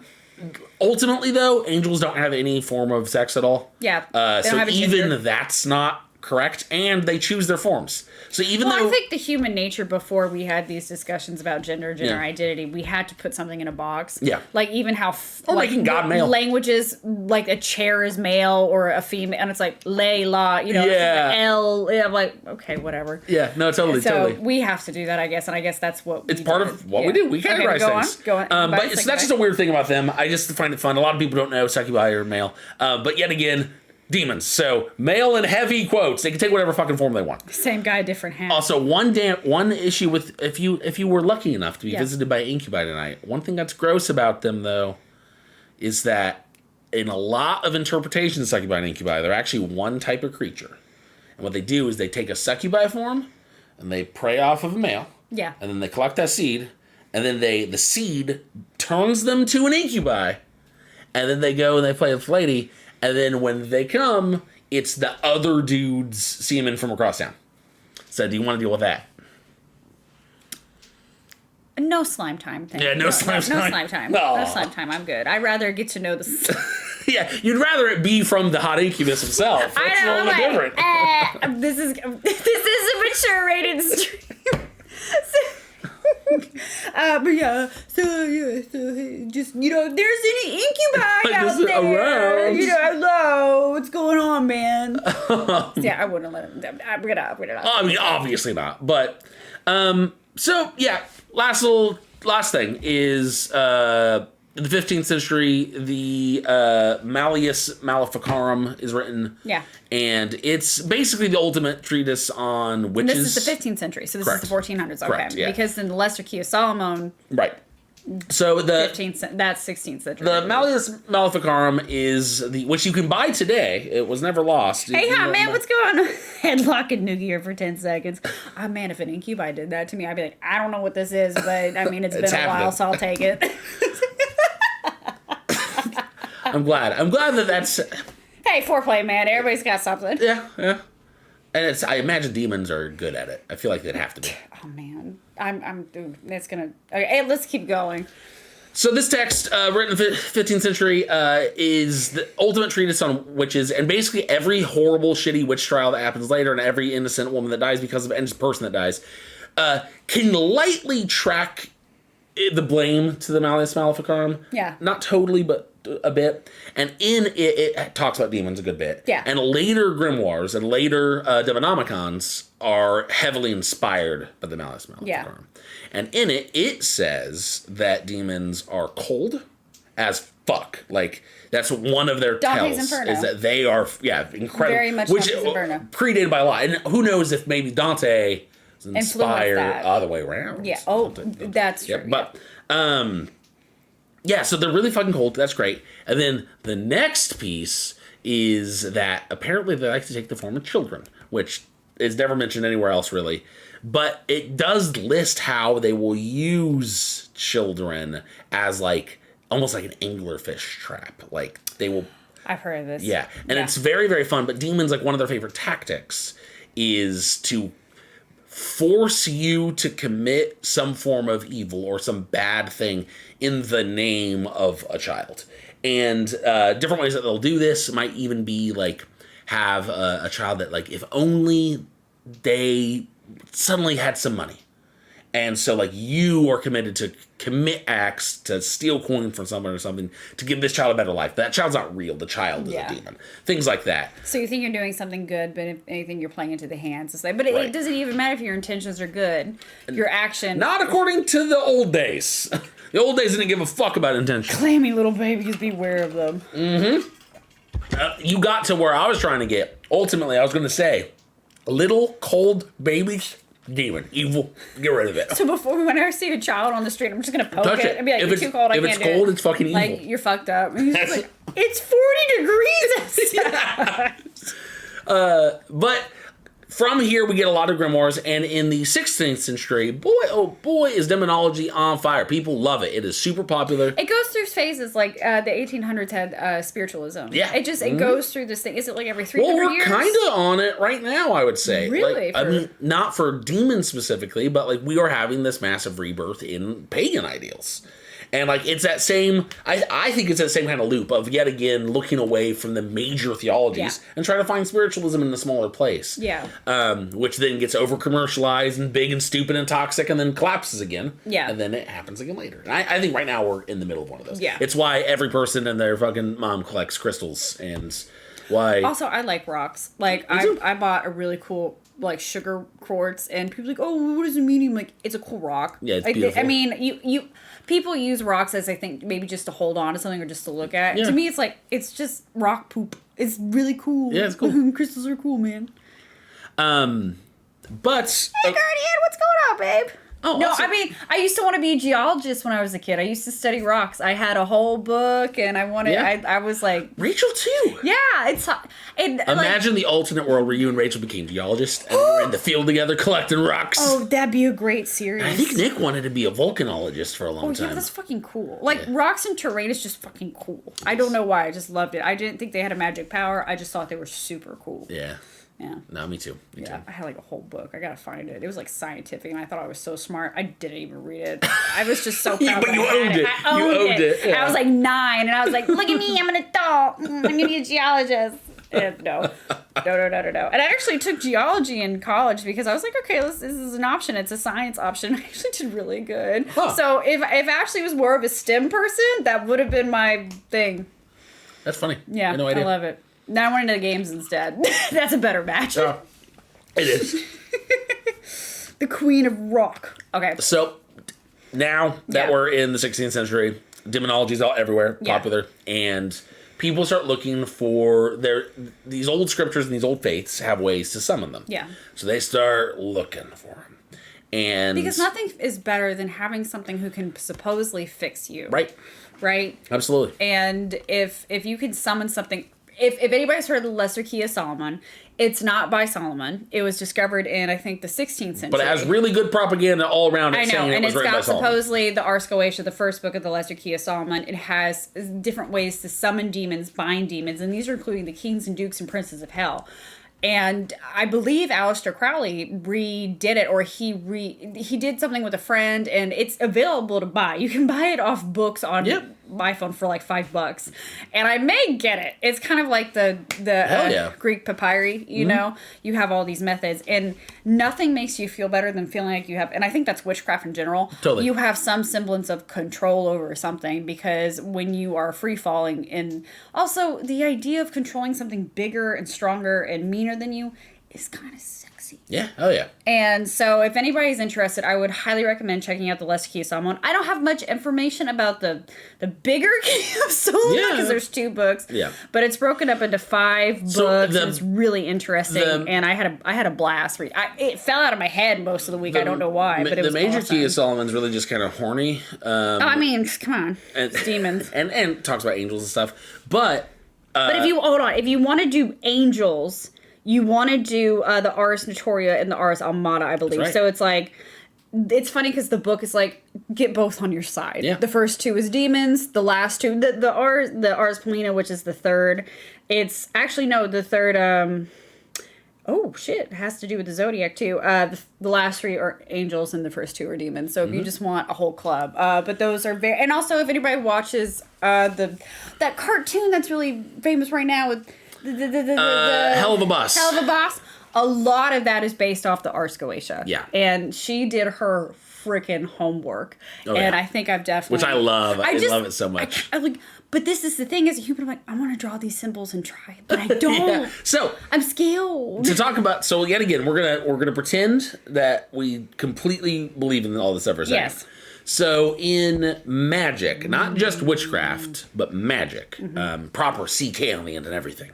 That's my favorite. That's a shit. Yeah. That's the thing, is I don't fuck with that. You have low magic. Yeah. And you have high magic. Yeah. And there's a big difference between the two.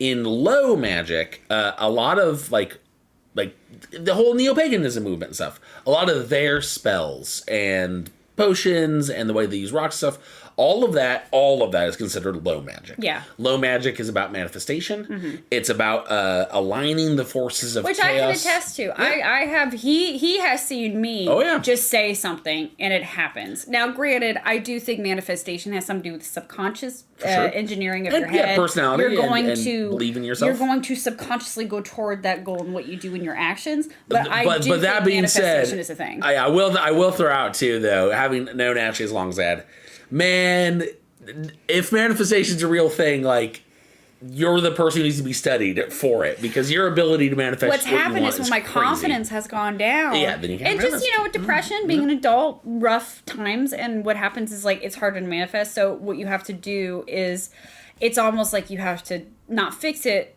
I don't want to seem like I'm a project, and that's not a good way to describing yourself, but you do, when you start thinking more negatively, it really impacts your inner power, as corny and as hippie as that sounds. It's true, though.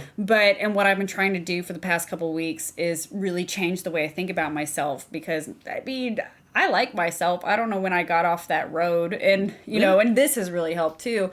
And manifestation is a thing, but you have to be so up your own asshole. yeah, it is. Well, and to tie that back to low magic, and low magic, I mean, what's more up your own asshole than something low? Magic, yeah, right. What makes it low magic is that basically... Exactly, there's power in the tongue, so watch what you speak. Exactly why people have the evil eye, people with cursing. Some people are so good, they'll be like, fuck you, I hope this happens to you. And it happens because there's magic, and there's something about speaking and having... And so when you do mirror work, I love, like, that really helps. And it's crazy how we don't realize how powerful we are in so many ways. Like I said, it sounds crazy. It sounds hippie. It sounds woo-hoo-hoo-hoo. But it's almost like we're meant to be... It's almost like we're programmed to be negative, so we never utilize our full potential. I like that. I like that word. Yeah. I'm not Italian at all. I have no Italian in me, but due to marriages and stuff, a piece of my family is Italian. And if they spaghetti give you the evil eye, you're actually fucked. You're not disrespected. You're cursed. No, they do it with the cornoodle. The cornoodle is it's a charm that Italians will wear, and this side of my family believes in it very, very, very harshly. And it is, I can't remember the exact hand. I think it's with the pinky, but they'll grab it and aim it at you with the pinky out, and then like the hate in their eyes. And like I have seen some of them curse people with the cornoodle and the evil eye, and quite literally, like within hours, that manifestation occur. Something that I did in college was I had a really bad breakup with someone, and you know who I'm talking about. Mm-hmm. Really bad breakup. I was not innocent in this, but we were just bad for each other. Right. And I was like, look, I don't want this to affect me. I don't want karma to hit me on the ass or vice versa, or really. So what I did was I was like, how to freeze someone in their tracks. And you take a certain tarot card representing the person, you fill it up with water, and you put it in the freezer. Everything stopped. All harassment stopped. Communication stopped. Everything stopped. Now, granted, what probably happened on his end where his friends were probably like, "Hey, buddy, this bitch, she's a bitch. You gotta stop talking to her." And but really, it was just the control I could have. I'm like, stop it. I'm scared. But this is where I'll circle back. He was getting kind of. This is where I'm going to circle back to just believing in it for a second, having fun with it. But I really believed in it, and it helped me. And it calmed me down. And, like, obviously, logically, you did a thing, and then coincidentally at the same time stuff stopped. Yeah. Obviously, that's what happened. I'm not arguing that. Yeah. But also, who's to say? And it's nice. There is a type of power, and maybe that's where it comes from, to like helping yourself. Like this is helping me, cutting cords. Choosing to take this action. Yeah, calling on a deity, calling on an angel, calling on a demon to be like, hey, I really need this person to stop. There you go. You said calling, so now we will cut to the others. There you go. I wanted to lead in. Everything we've talked about when it comes to magic is low magic. And it's just using cheat codes in the universe, little things, the tarot card in the ice, to help your own manifestation. Yeah. High magic. I think you've done high magic. I have. So high magic is different. High magic is exhausting. Yeah. It's dangerous. It's draining. You have to ground yourself. And the thing is like, I'm not going to sit here and tell you that high magic's real. That's not the goal. And I already told you that, guys, I don't believe in any of this shit. But I don't believe in anything. I'm secular as hell.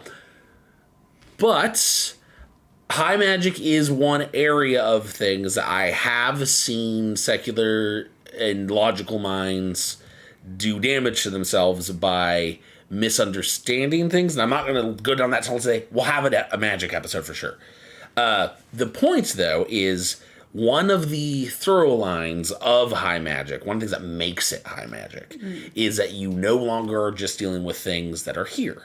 Low magic is you, the world, the people around you. Yeah. High magic, its most famous form is the summoning, binding, and enslavement of angels, demons, deities, and fae. That is now it comes in other forms, but that is the crux, that is the heart of high magic. And the big difference between the two is if theoretically we're just playing around in this headspace, join me on this journey. If you were trying to prove magic is real, you'd be talking about high magic, because there's never going to be a time where you're going to be able to you can't prove a negative, right? So you cannot prove that Ashley freezing the card did not stop these actions. You can't. It's not possible to prove that there's no correlation. Now, chances are there's not. Chances are. But you can't prove it. High magic doesn't claim coincidences like this. Yeah. High magic claims actual results, real manifestation that is visible to you. It just freaks me out, man. Just anything that could just hurt me, absolutely. Or I just the lesser key is high magic. Is high magic. Aleister Crowley, for those of you who don't know, he's a big high magic person, and he's very silly and fun, and I love him. I just learned recently that L. Ron Hubbard, the guy who came up with Scientology, used to live on Aleister Crowley's couch, which I did not know. I'm not surprised. What the fuck? I'm not surprised. I had no idea. But also the Crowley deck, etc., tarot, So, the next piece of this with demons connection to high magic is in the lesser. Actually, so I have to clear this up real quick. So there's Keys of Solomon. There's Songs of Solomon. Yeah. And then there's a book called The Testament of Solomon. Yeah, so and I only covered some of the Lesser Key, and I only had a week to look over this stuff. Oh, dude. But I would just go over this. You didn't. I know. But this is like, I was like, and I did ask him, like, can I do this part? Yeah. Like, just because it fascinates me. It's so interesting. When I'd love to learn the songs and stuff, because that's also something I wanted to discuss. The best one to look up, in my opinion, if you're interested in this stuff, is specifically the Testament of Solomon. And the reason that Testament of Solomon is so fun and so interesting is just like the Keys. It claims to have been written by King Solomon of the Bible. And one thing with King Solomon is that he is an actual real dude. Like, it's not like some other figures from these texts. Yeah. Where you speak about them in like this tone of like, if they weren't they. Like, actually, I'm going to use Jesus as an example. Yeah. There's a lot of reason to think there for sure was a guy named Jesus in Nazareth that was a real dude. And you don't have to believe he was the son of God. He was just a guy. Yeah. There's also a lot of reason to think he wasn't even real at all. King Solomon's not like that. Was a guy. King Solomon was a fucking dude. I knew I'd forget it, so I wrote down a note about when he rules, and then I still forgot it, and then don't remember where I wrote it. So it's perfect. But he objectively was real and ruled. The thing with him, though, is even in his time and beyond, it's claimed that he was a very powerful wizard. Which, it's weird for figures that in the Bible get a thumbs up, being like, yeah, I'm a spellcaster, bro. What's up? But God likes Solomon. Solomon built the first temple of Judaism, and great. That's all great, but he was a fucking wizard. And so in the Bible, it even says he is a type he was associated as basically being one of the only magi. They always use the term magi. Yeah. That God approved of. Yeah. And the magi were thought to be spellcasters. Yeah. They just did dark enemy of God stuff, but not our boy Solomon. There's a particular book called The Testament of Solomon, as I already said. This book, one fun thing about it is, yet again, not up for debate, over 2,000 years old, which means that it's actually older than the book of Revelations. And it was one of the books that was actually up for, like, does this become canon? Is this Christian canon? This is the Book of Solomon, right? The Testament of Solomon. Testament of Solomon, yeah. And it was actually one of the ones that could have become part of canon. It just didn't. Yeah. And it's the first real text we have that talks about the summoning demons and Solomon associated with it. And the Keys and the Songs of Solomon, they don't copy paste out of the Testament at all, but they flow naturally from. So even though they're from like the 1500s, and they're basing what they're writing about in older work, including the 72 seals of these demons. Yeah. Which are not just made up for scratch in the Keys. They are somewhat present within the Testament. Somewhat, though. They're in description, not in drawn form. Yeah. Which is super, super fun.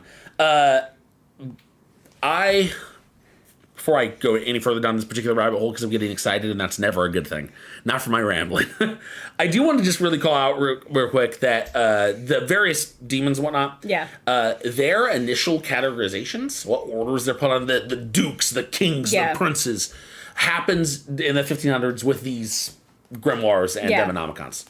But the Testament of Solomon is the very, very first place ever we see any attempt at it.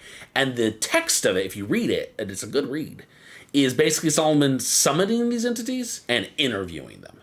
And then that's the text. Why is this not a show? He puts them away and does the next one, brings up. And from these interviews, he learns like what they rule over, what their when they were an angel, what their like power is, and what power they still possess.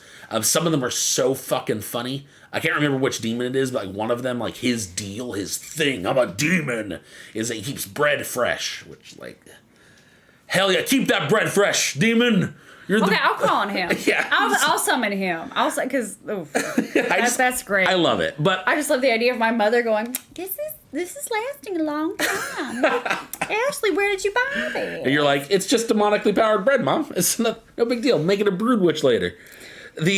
So the way that these things are broken down is top dog, head honcho, is Lucifer. Yeah. Notice I did not call him the devil, and I did not call him Satan. Yeah, I want to ask about that. That matters. It's Lucifer. Lucifer's top dog. He's the first fallen angel. Yay. And the thing that makes him top dog is not that he led the rebellion. It's not it. It is the fact that all of the rest of the demons, as one-of-a-kind entities, they only have power where they're present. They are an entity. Yeah.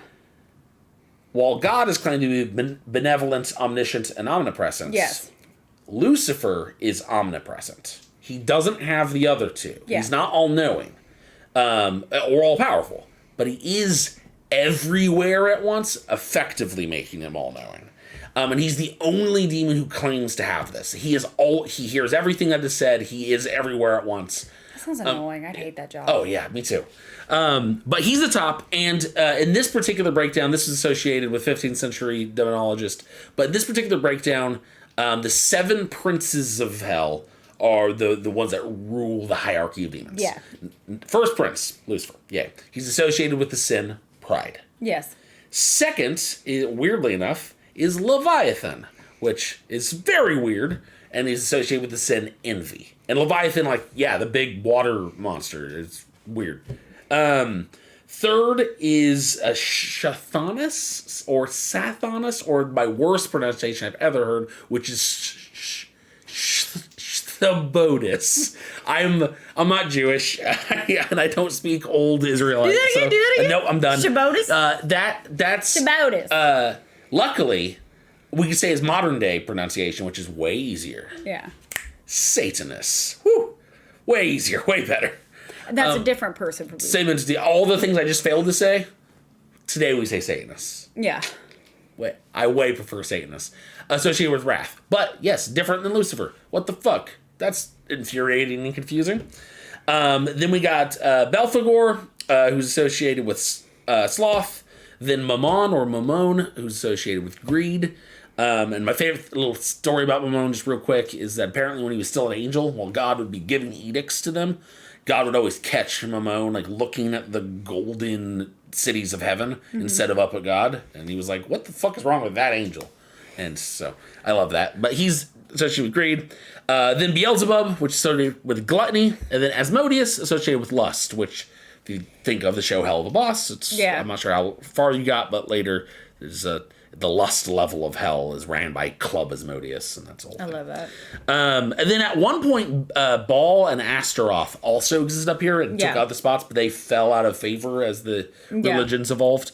But these are the big boys. They're the top dogs, the 7. Then you have the 4 kings of the cardinal directions. These ones come from Solomon texts, and we know next to nothing about them. There is Zeminiar, who is the king of the west. Corson, king of the west. Oh, yeah, the cardinal directions. Yeah.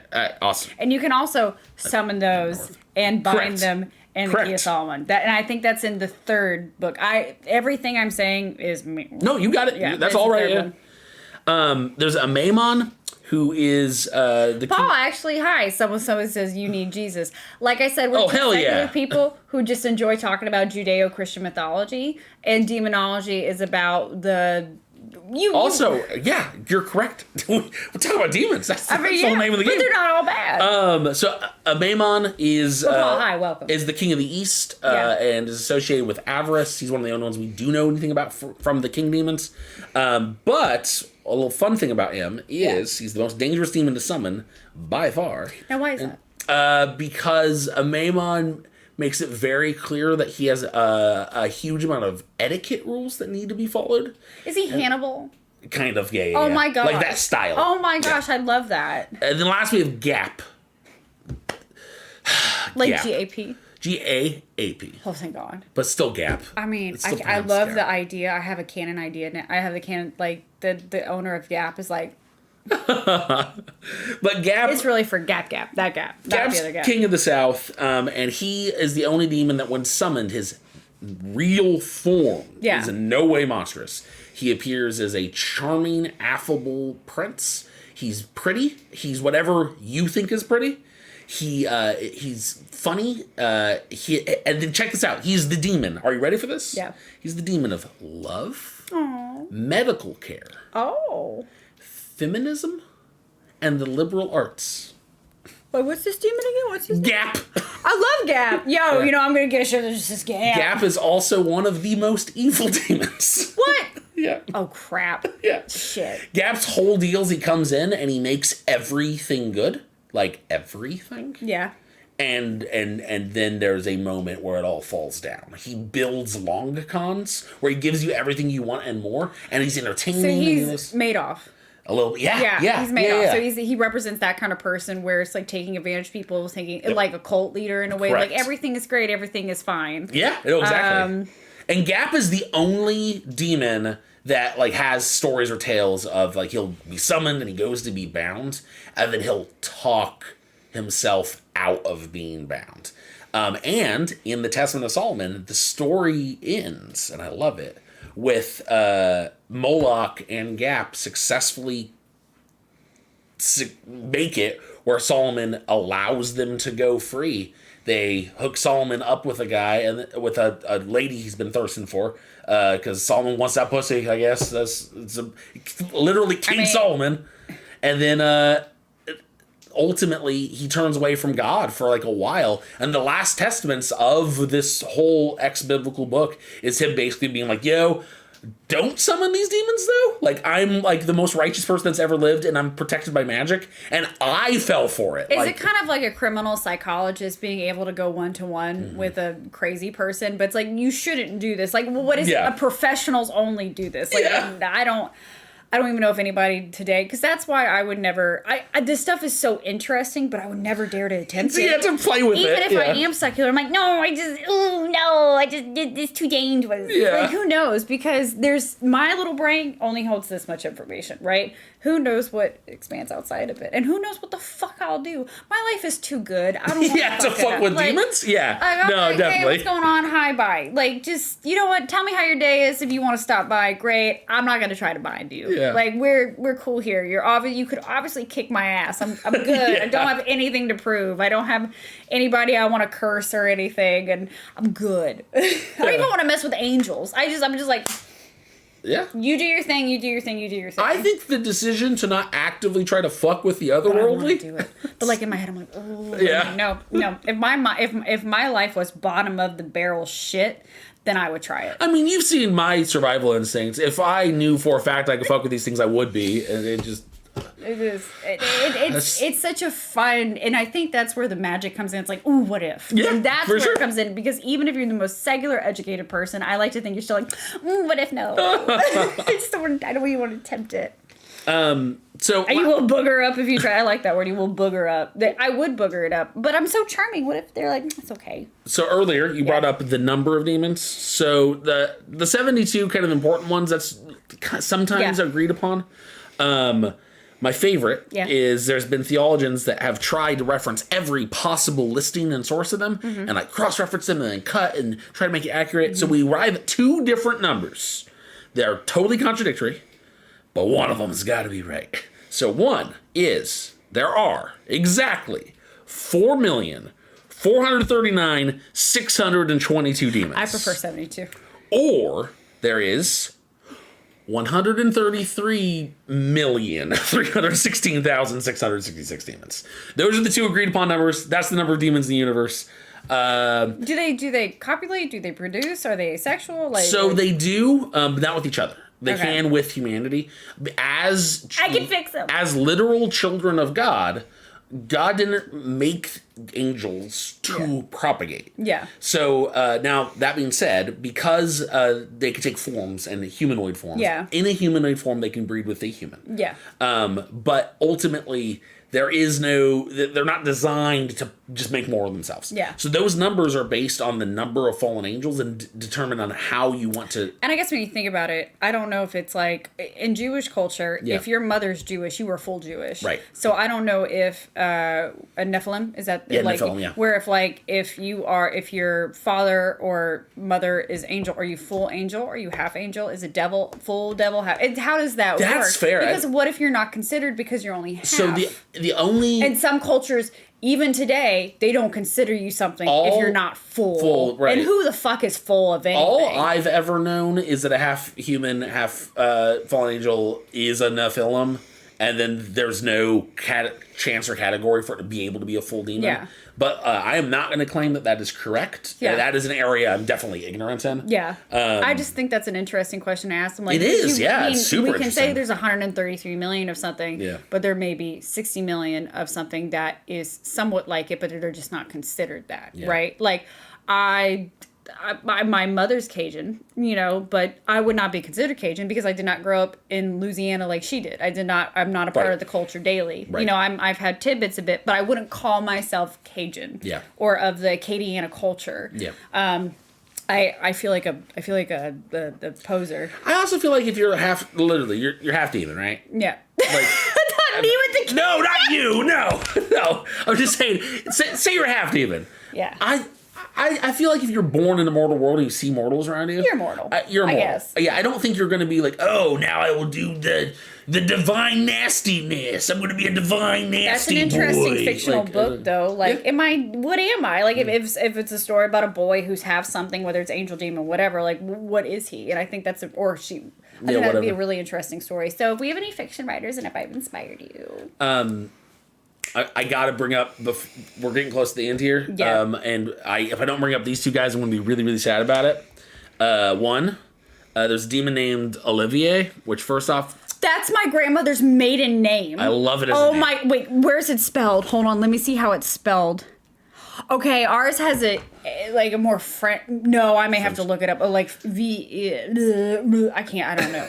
But that is fucking hilarious. So Olivier. Not even that important, not even super cool. The whole reason I'm bringing him up is he is the best explanation for how demons maintain their names and titles from their time in heaven. Mm-hmm.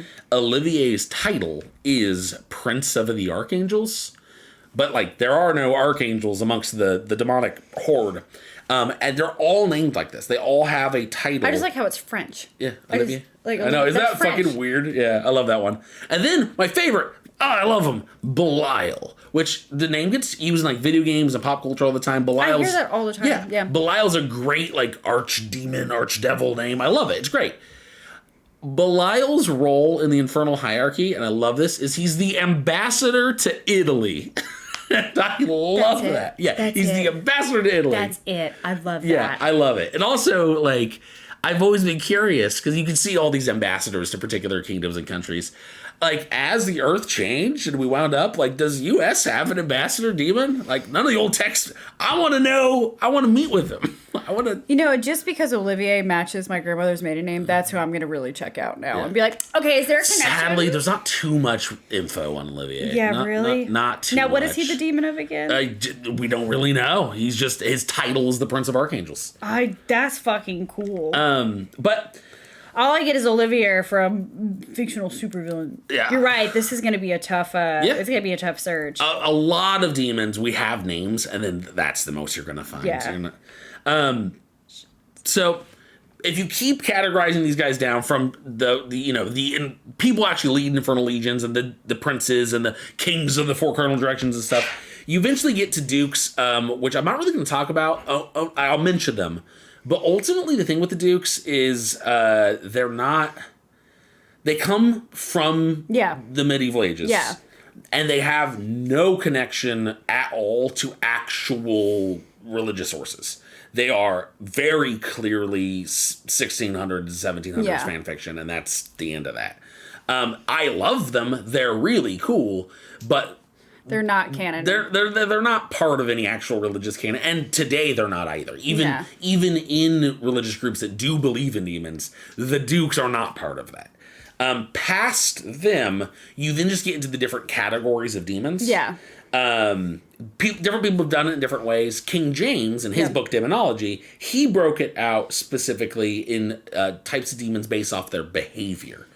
So he had 4. He had Spectra, which Spectra were basically ghosts, poltergeists, anything That name is just that's just been used in so many games and stuff. A lot of them come from fictional, exactly. Yeah, and you hear it backwards. Yeah. And if you Devil May Cry for sure. Yeah. Anything with Devil May Cry. These next names are not going to impress you either. Because, so Spectra though is just a class, and it's demons that haunt.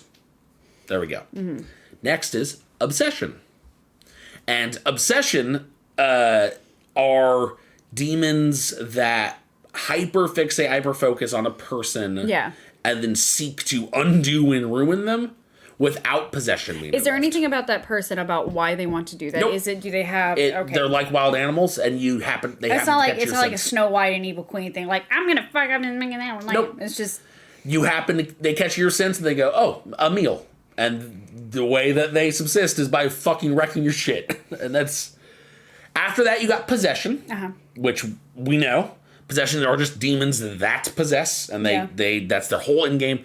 And even in the book Demonology and in real religious sources, the process takes a very long time. They seek to make you sound ill to people.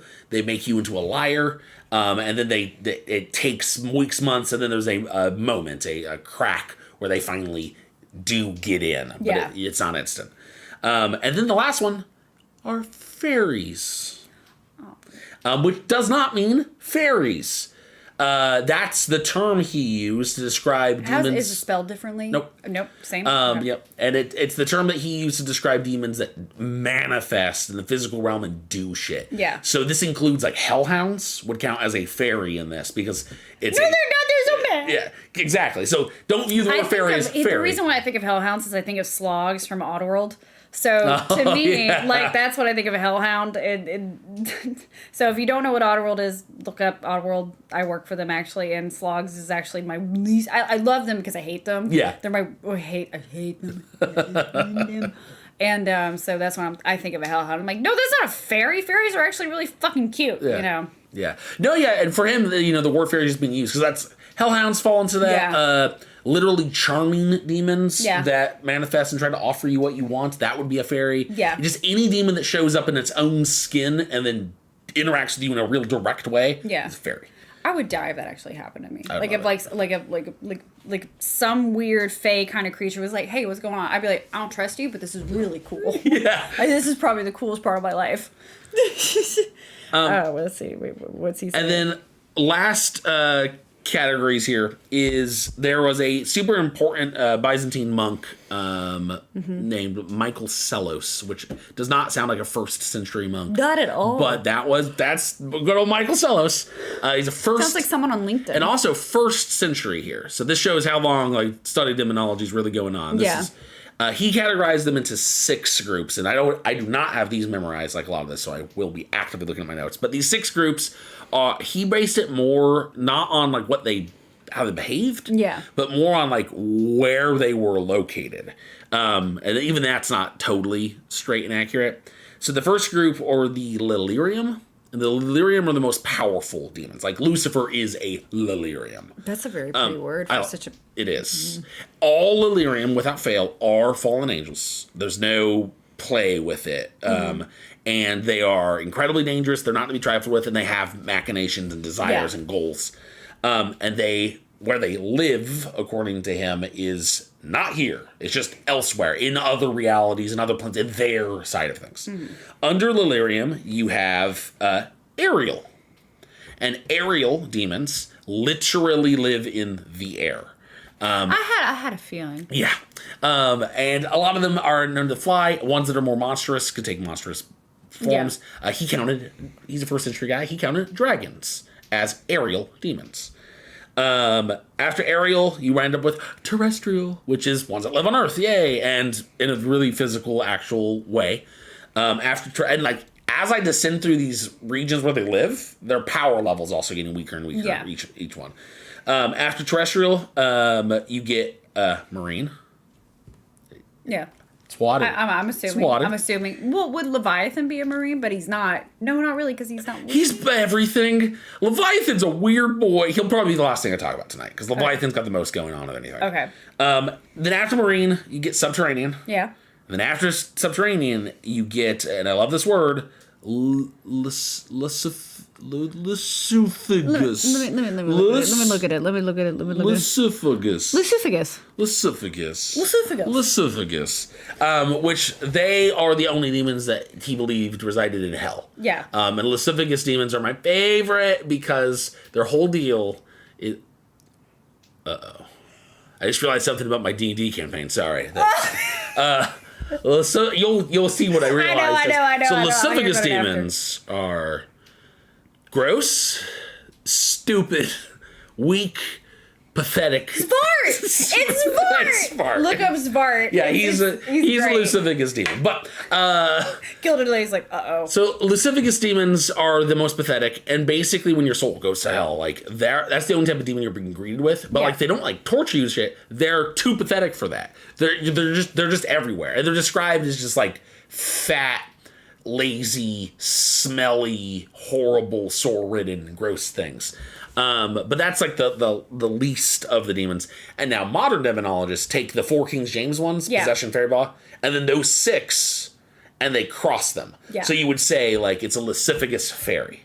So it's a gross thing that is shown up to you. It's a D&D thing. Right. It's race and class. Basically. Yeah. Yeah. And that's how you categorize demons. So Lucifer would be the only Lilirium. Nick and Rachel are like, do tell. Oh, you guys, I love you. Thank you. But yeah, so you would cross these things to determine what a particular type of demon is when you categorize it, which is delightful. This is it. We're closing out this last topic I'm gonna hit, and then I'm fucking done. I can't believe it's already been 2 hours. Holy shit! These always go by so fast because this is like. Also, thanks so much for even listening to me fucking ramble. If you guys enjoyed and you haven't followed, please follow. Blah blah blah. But thank you guys just for coming. And also, before we go off, I don't know why Google Sheets isn't coming up. We need to tell them what's next week. Oh, so yeah. So, but I have to just work keep on that. talking. Okay. Yeah. So, I'm going to get the touch bit personal here. This much, though. Final little story of the night. Just a little piece. And this actually isn't the story that you think it is, unfortunately. That's a better story than this one. But I got to tell this one. Wait, maybe I don't know what story. Yeah, you don't. This isn't even the story. This is just a thing. So, in the Bible, there are 3 entities. Leviathan, Behemoth, Ziz. These entities, I love them so much. They are quite literally mentioned as early in the Bible as you can possibly get. Leviathan and Behemoth are both featured in Genesis. Yeah. People have very different opinions on what they are. Yeah. They're not outright called demons in the Bible. Yeah. But in most of the Abrahamic religions, they are identified as demons. Yeah. Ziz only comes up once. He shows up in Psalms. But in Judaism, Ziz is brought up many more times and has a lot of stories and has details surrounding him. And he's air, right? Correct. Yeah, he's air. So the 3 entities are, if you play Pokemon, they are Kyogre, Groudon, and Rayquaza. Yeah. And that's not even an accident. Pokemon Company has on record said that they base these 3 legendary Pokemon on these biblical demons. Well, I mean, technically, isn't that what we covered earlier with Pokemon? Gotta catch them all. You're right. It's funny how much fiction takes from mythology and even dark mythology, and how much mythology takes from mythology. And that is part of the reason I wanted to talk about this is because Leviathan's very strange. So isn't he present in everything? Yes. Same with everywhere. Same with the fly. Yeah. So at one point in basically the way that it goes is God does everything in the 7 days. Yeah. And then on day 5, I don't know why it's on day 5. On day 5, he makes 2 Leviathans. And he makes them, and he's like, wow, what a doozy. I've really done it up this time. I don't think even I could kill these. I know I can, but it would be tough. They're so cute. Do you know what? I can't let this breed. Why did I make 2? So he kills the male one. And he's like, there we go. Way better. You are immortal and all-powerful. You go on and be immortal and all-powerful. And later, I'll kill you. And Leviathan's like, I guess that's my lot in life. Dun, dun, dun, dun, dun. So then he makes Behemoth. And Behemoth's on land. And he's like, hey, Leviathan, you have a friend that you can't talk to because he's on land and you're in the ocean. He's just as horrible and unkillable as you. Behemoth, fuck off. And he sets Behemoth in the desert surrounding Eden. And the thing with Eden and the desert and whatnot is it's 1 part on Earth. Yeah. And 1 part not. 1 part in the kingdom of heaven. Yeah. The desert is considered by a lot of theologians to be how you would get between the two. So like it's very, if you wander the water desert, and sky. Yeah, well, all three of them, water, sky, and land. But like the desert's so fun and interesting because there are real spiritualists that like believe that if you pick the right desert on Earth, it is connected to the desert of Eden, and like if you could find the path, you could make it to Eden, which is not on Earth. Yeah, which is like really fun. It's a stairway to heaven. Also, yes, stairway to heaven. Also, that's a really fun like adventure movie. Why hasn't Indiana Jones done that or something? Yeah, that's great. Regardless, we're doing it. We're making it now. Behemoth prowls the desert around Eden, and his job as a servant of God is fuck up everything that gets near him. That's like destroy the hell out of it. Behemoth is this large, hulking, lumbering, unkillable monster. All beasts of the earth listen to him. All of them, just animals. And the Leviathan, once he's in the ocean, all creatures of the sea listen to the Leviathan. Right.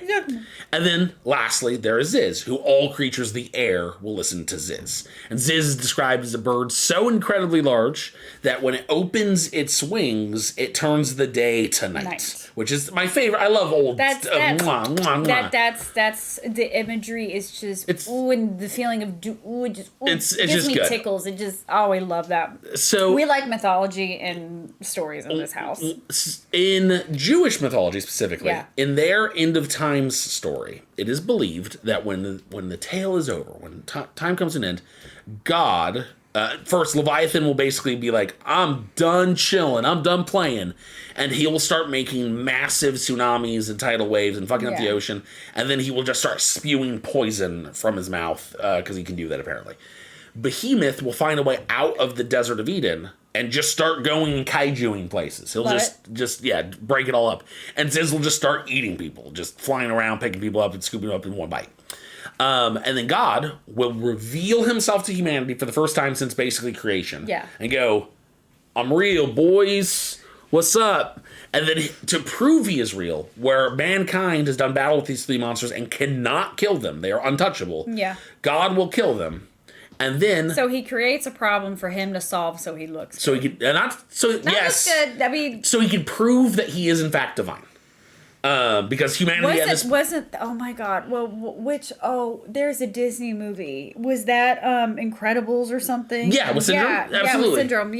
Where he does in fact create his own monster to prove that he's a superhero too, and then he just but then he gets then God will, would that be embarrassing to have to God prepare their flesh as the most badass banquet ever for the righteous. And the righteous will feast on Leviathan, Ziz, and Behemoth.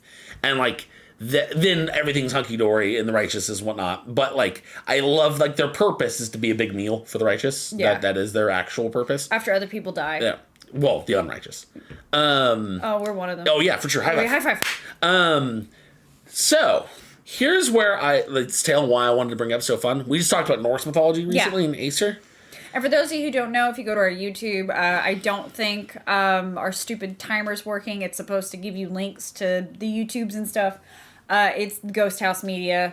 If you want to watch past sessions, that's where they're stored. But in some Christian faiths, it is believed that Leviathan, specifically, because no theologian ever knows what to do with them. Because they're not outright demons. They're not fallen angels. They are monsters, horribly evil monsters, made by God. Yeah. And so, like, where do you rank them? Where do you categorize them? Are they above Lucifer? They were evil before Lucifer was. I think they're just their own entire thing. Like, I think demons have a bit of...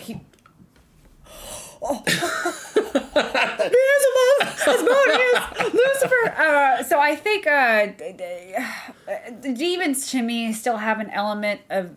They're not human. They're not. Yeah. Because, to me, most fiction has shown me demons in a human form, like Constantine, right? Yeah. But...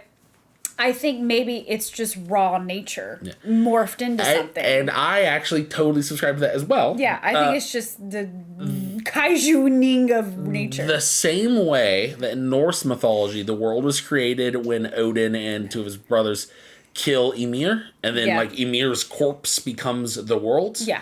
In Babylonian mythology, the monster, the chaos beast, Tiamat, is killed. Her body's split in twain. Half of her dead body becomes the sky, half of it becomes the earth. Yeah.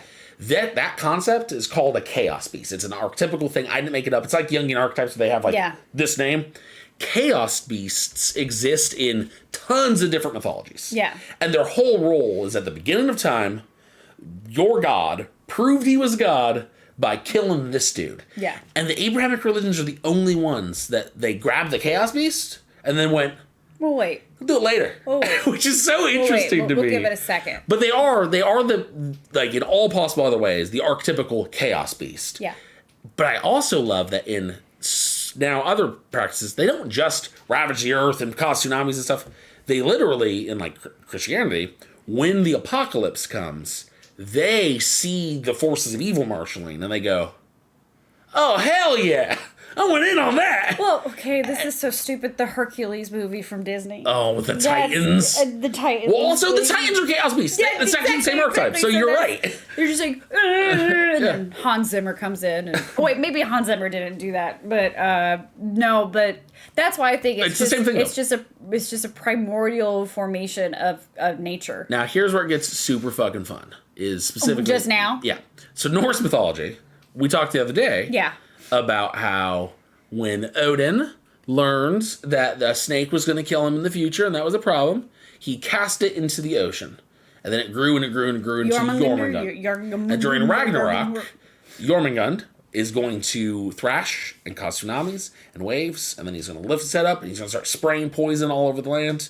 And the only possible person that can stop him is Thor, which is their most powerful god. Yeah. And ultimately, in killing Jormungand, Thor will die as well. Yeah. Well, Leviathan, and my favorite Christian takes on Leviathan is not just a monster God made. Leviathan is the snake from Eden. The snake. So he is And when Lucifer. the snake betrayed... No, not even Lucifer. Better. Just the snake.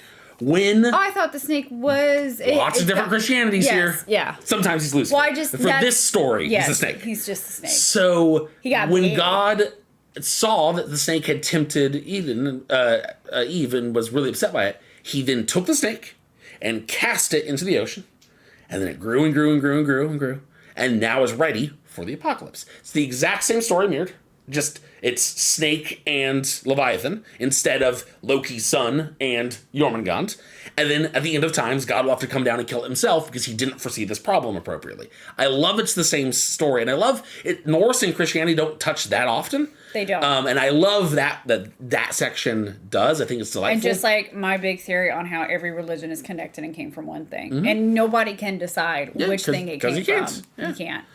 And then it gets really weird later when Leviathan, apparently, I guess he teams up with Lucifer way earlier, and that's why he's one of the princes of hell. Because he like looks up and goes like, fuck that guy. I don't like that guy in the sky. I want in. And hey, you want to team up? You want to team up? And that's why Leviathan's the prince of Evie, of envy, is because he is a chaos beast, but he joined. Well, I just love how he's a messy bitch. Yeah. Like he started out as a messy bitch, and then it's like, oh no, this hoe. And then in like LaVey Satanism, Leviathan's like really important, while Behemoth and Ziz don't matter at all. I have to tell you something after this because I had an interesting dream about Leviathan once, and I'm not even that's fun. Like I know the Chaos Beast barely, and I was just like, okay, this is interesting, and I'm like, ooh, what's that about? I've always, and I said at the very beginning of this little rant that there was something personal about it, and here's that little personal part. It's my last bit today. Yeah, is I am somebody who I like to believe in things, and I naturally have a very active imagination, and I love mythology, I love stories.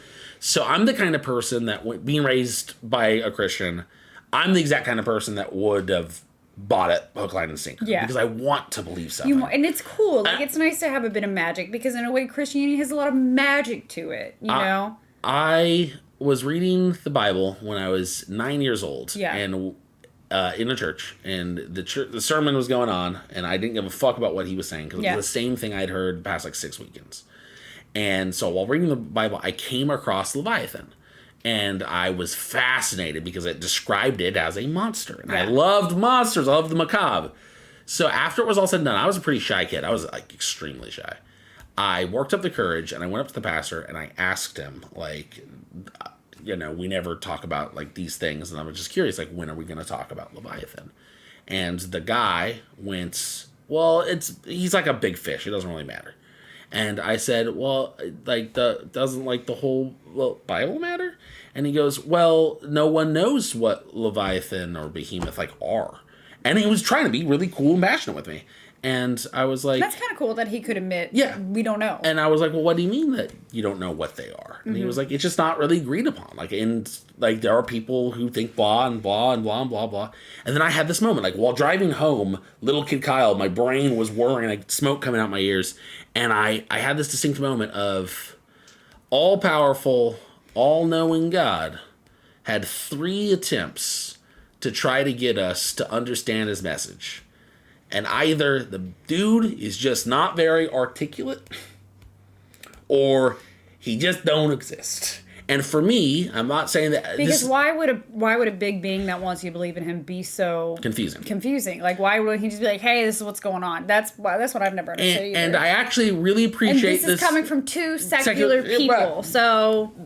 The point of this, I'm not saying that it was the right path, but for me, Leviathan was actually my first step of thinking independently and for myself and not like taking stories from other people.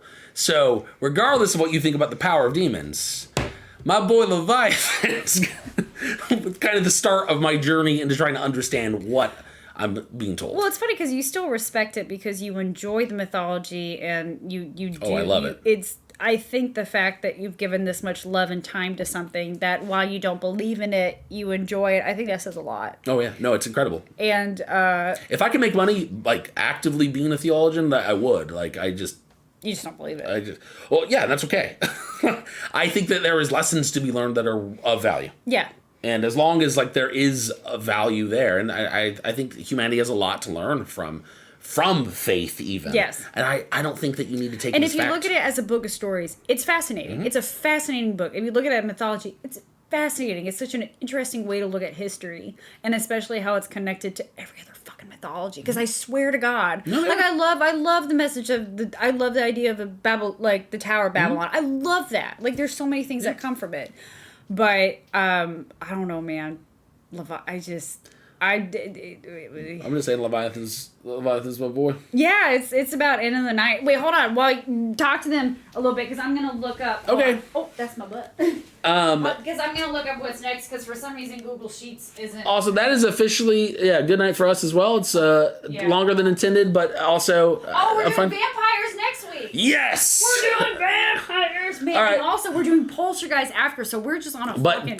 Yeah, tune in next week for vampires. I'll be like 1% less rambly. It'll be great. I love it when you ramble. But Liger, thank you so much for coming. Yeah, all of you. Thank you so much for being here. But you got me so interested in the idea of an archangel being tried. Like, I'm totally going full ham on that tonight. Liger, I know you sometimes message me on Steam. If you have any kind of reading material, it's just please let me know, because for some reason that tickles my brain. I'm like, ooh, I love that.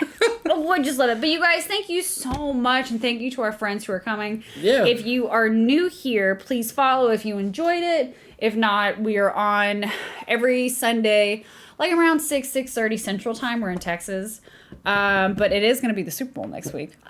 That's okay. Vampires is Super Bowl week. Who's fighting? It's that's why I have to name the next episode. It's the Superb Owl.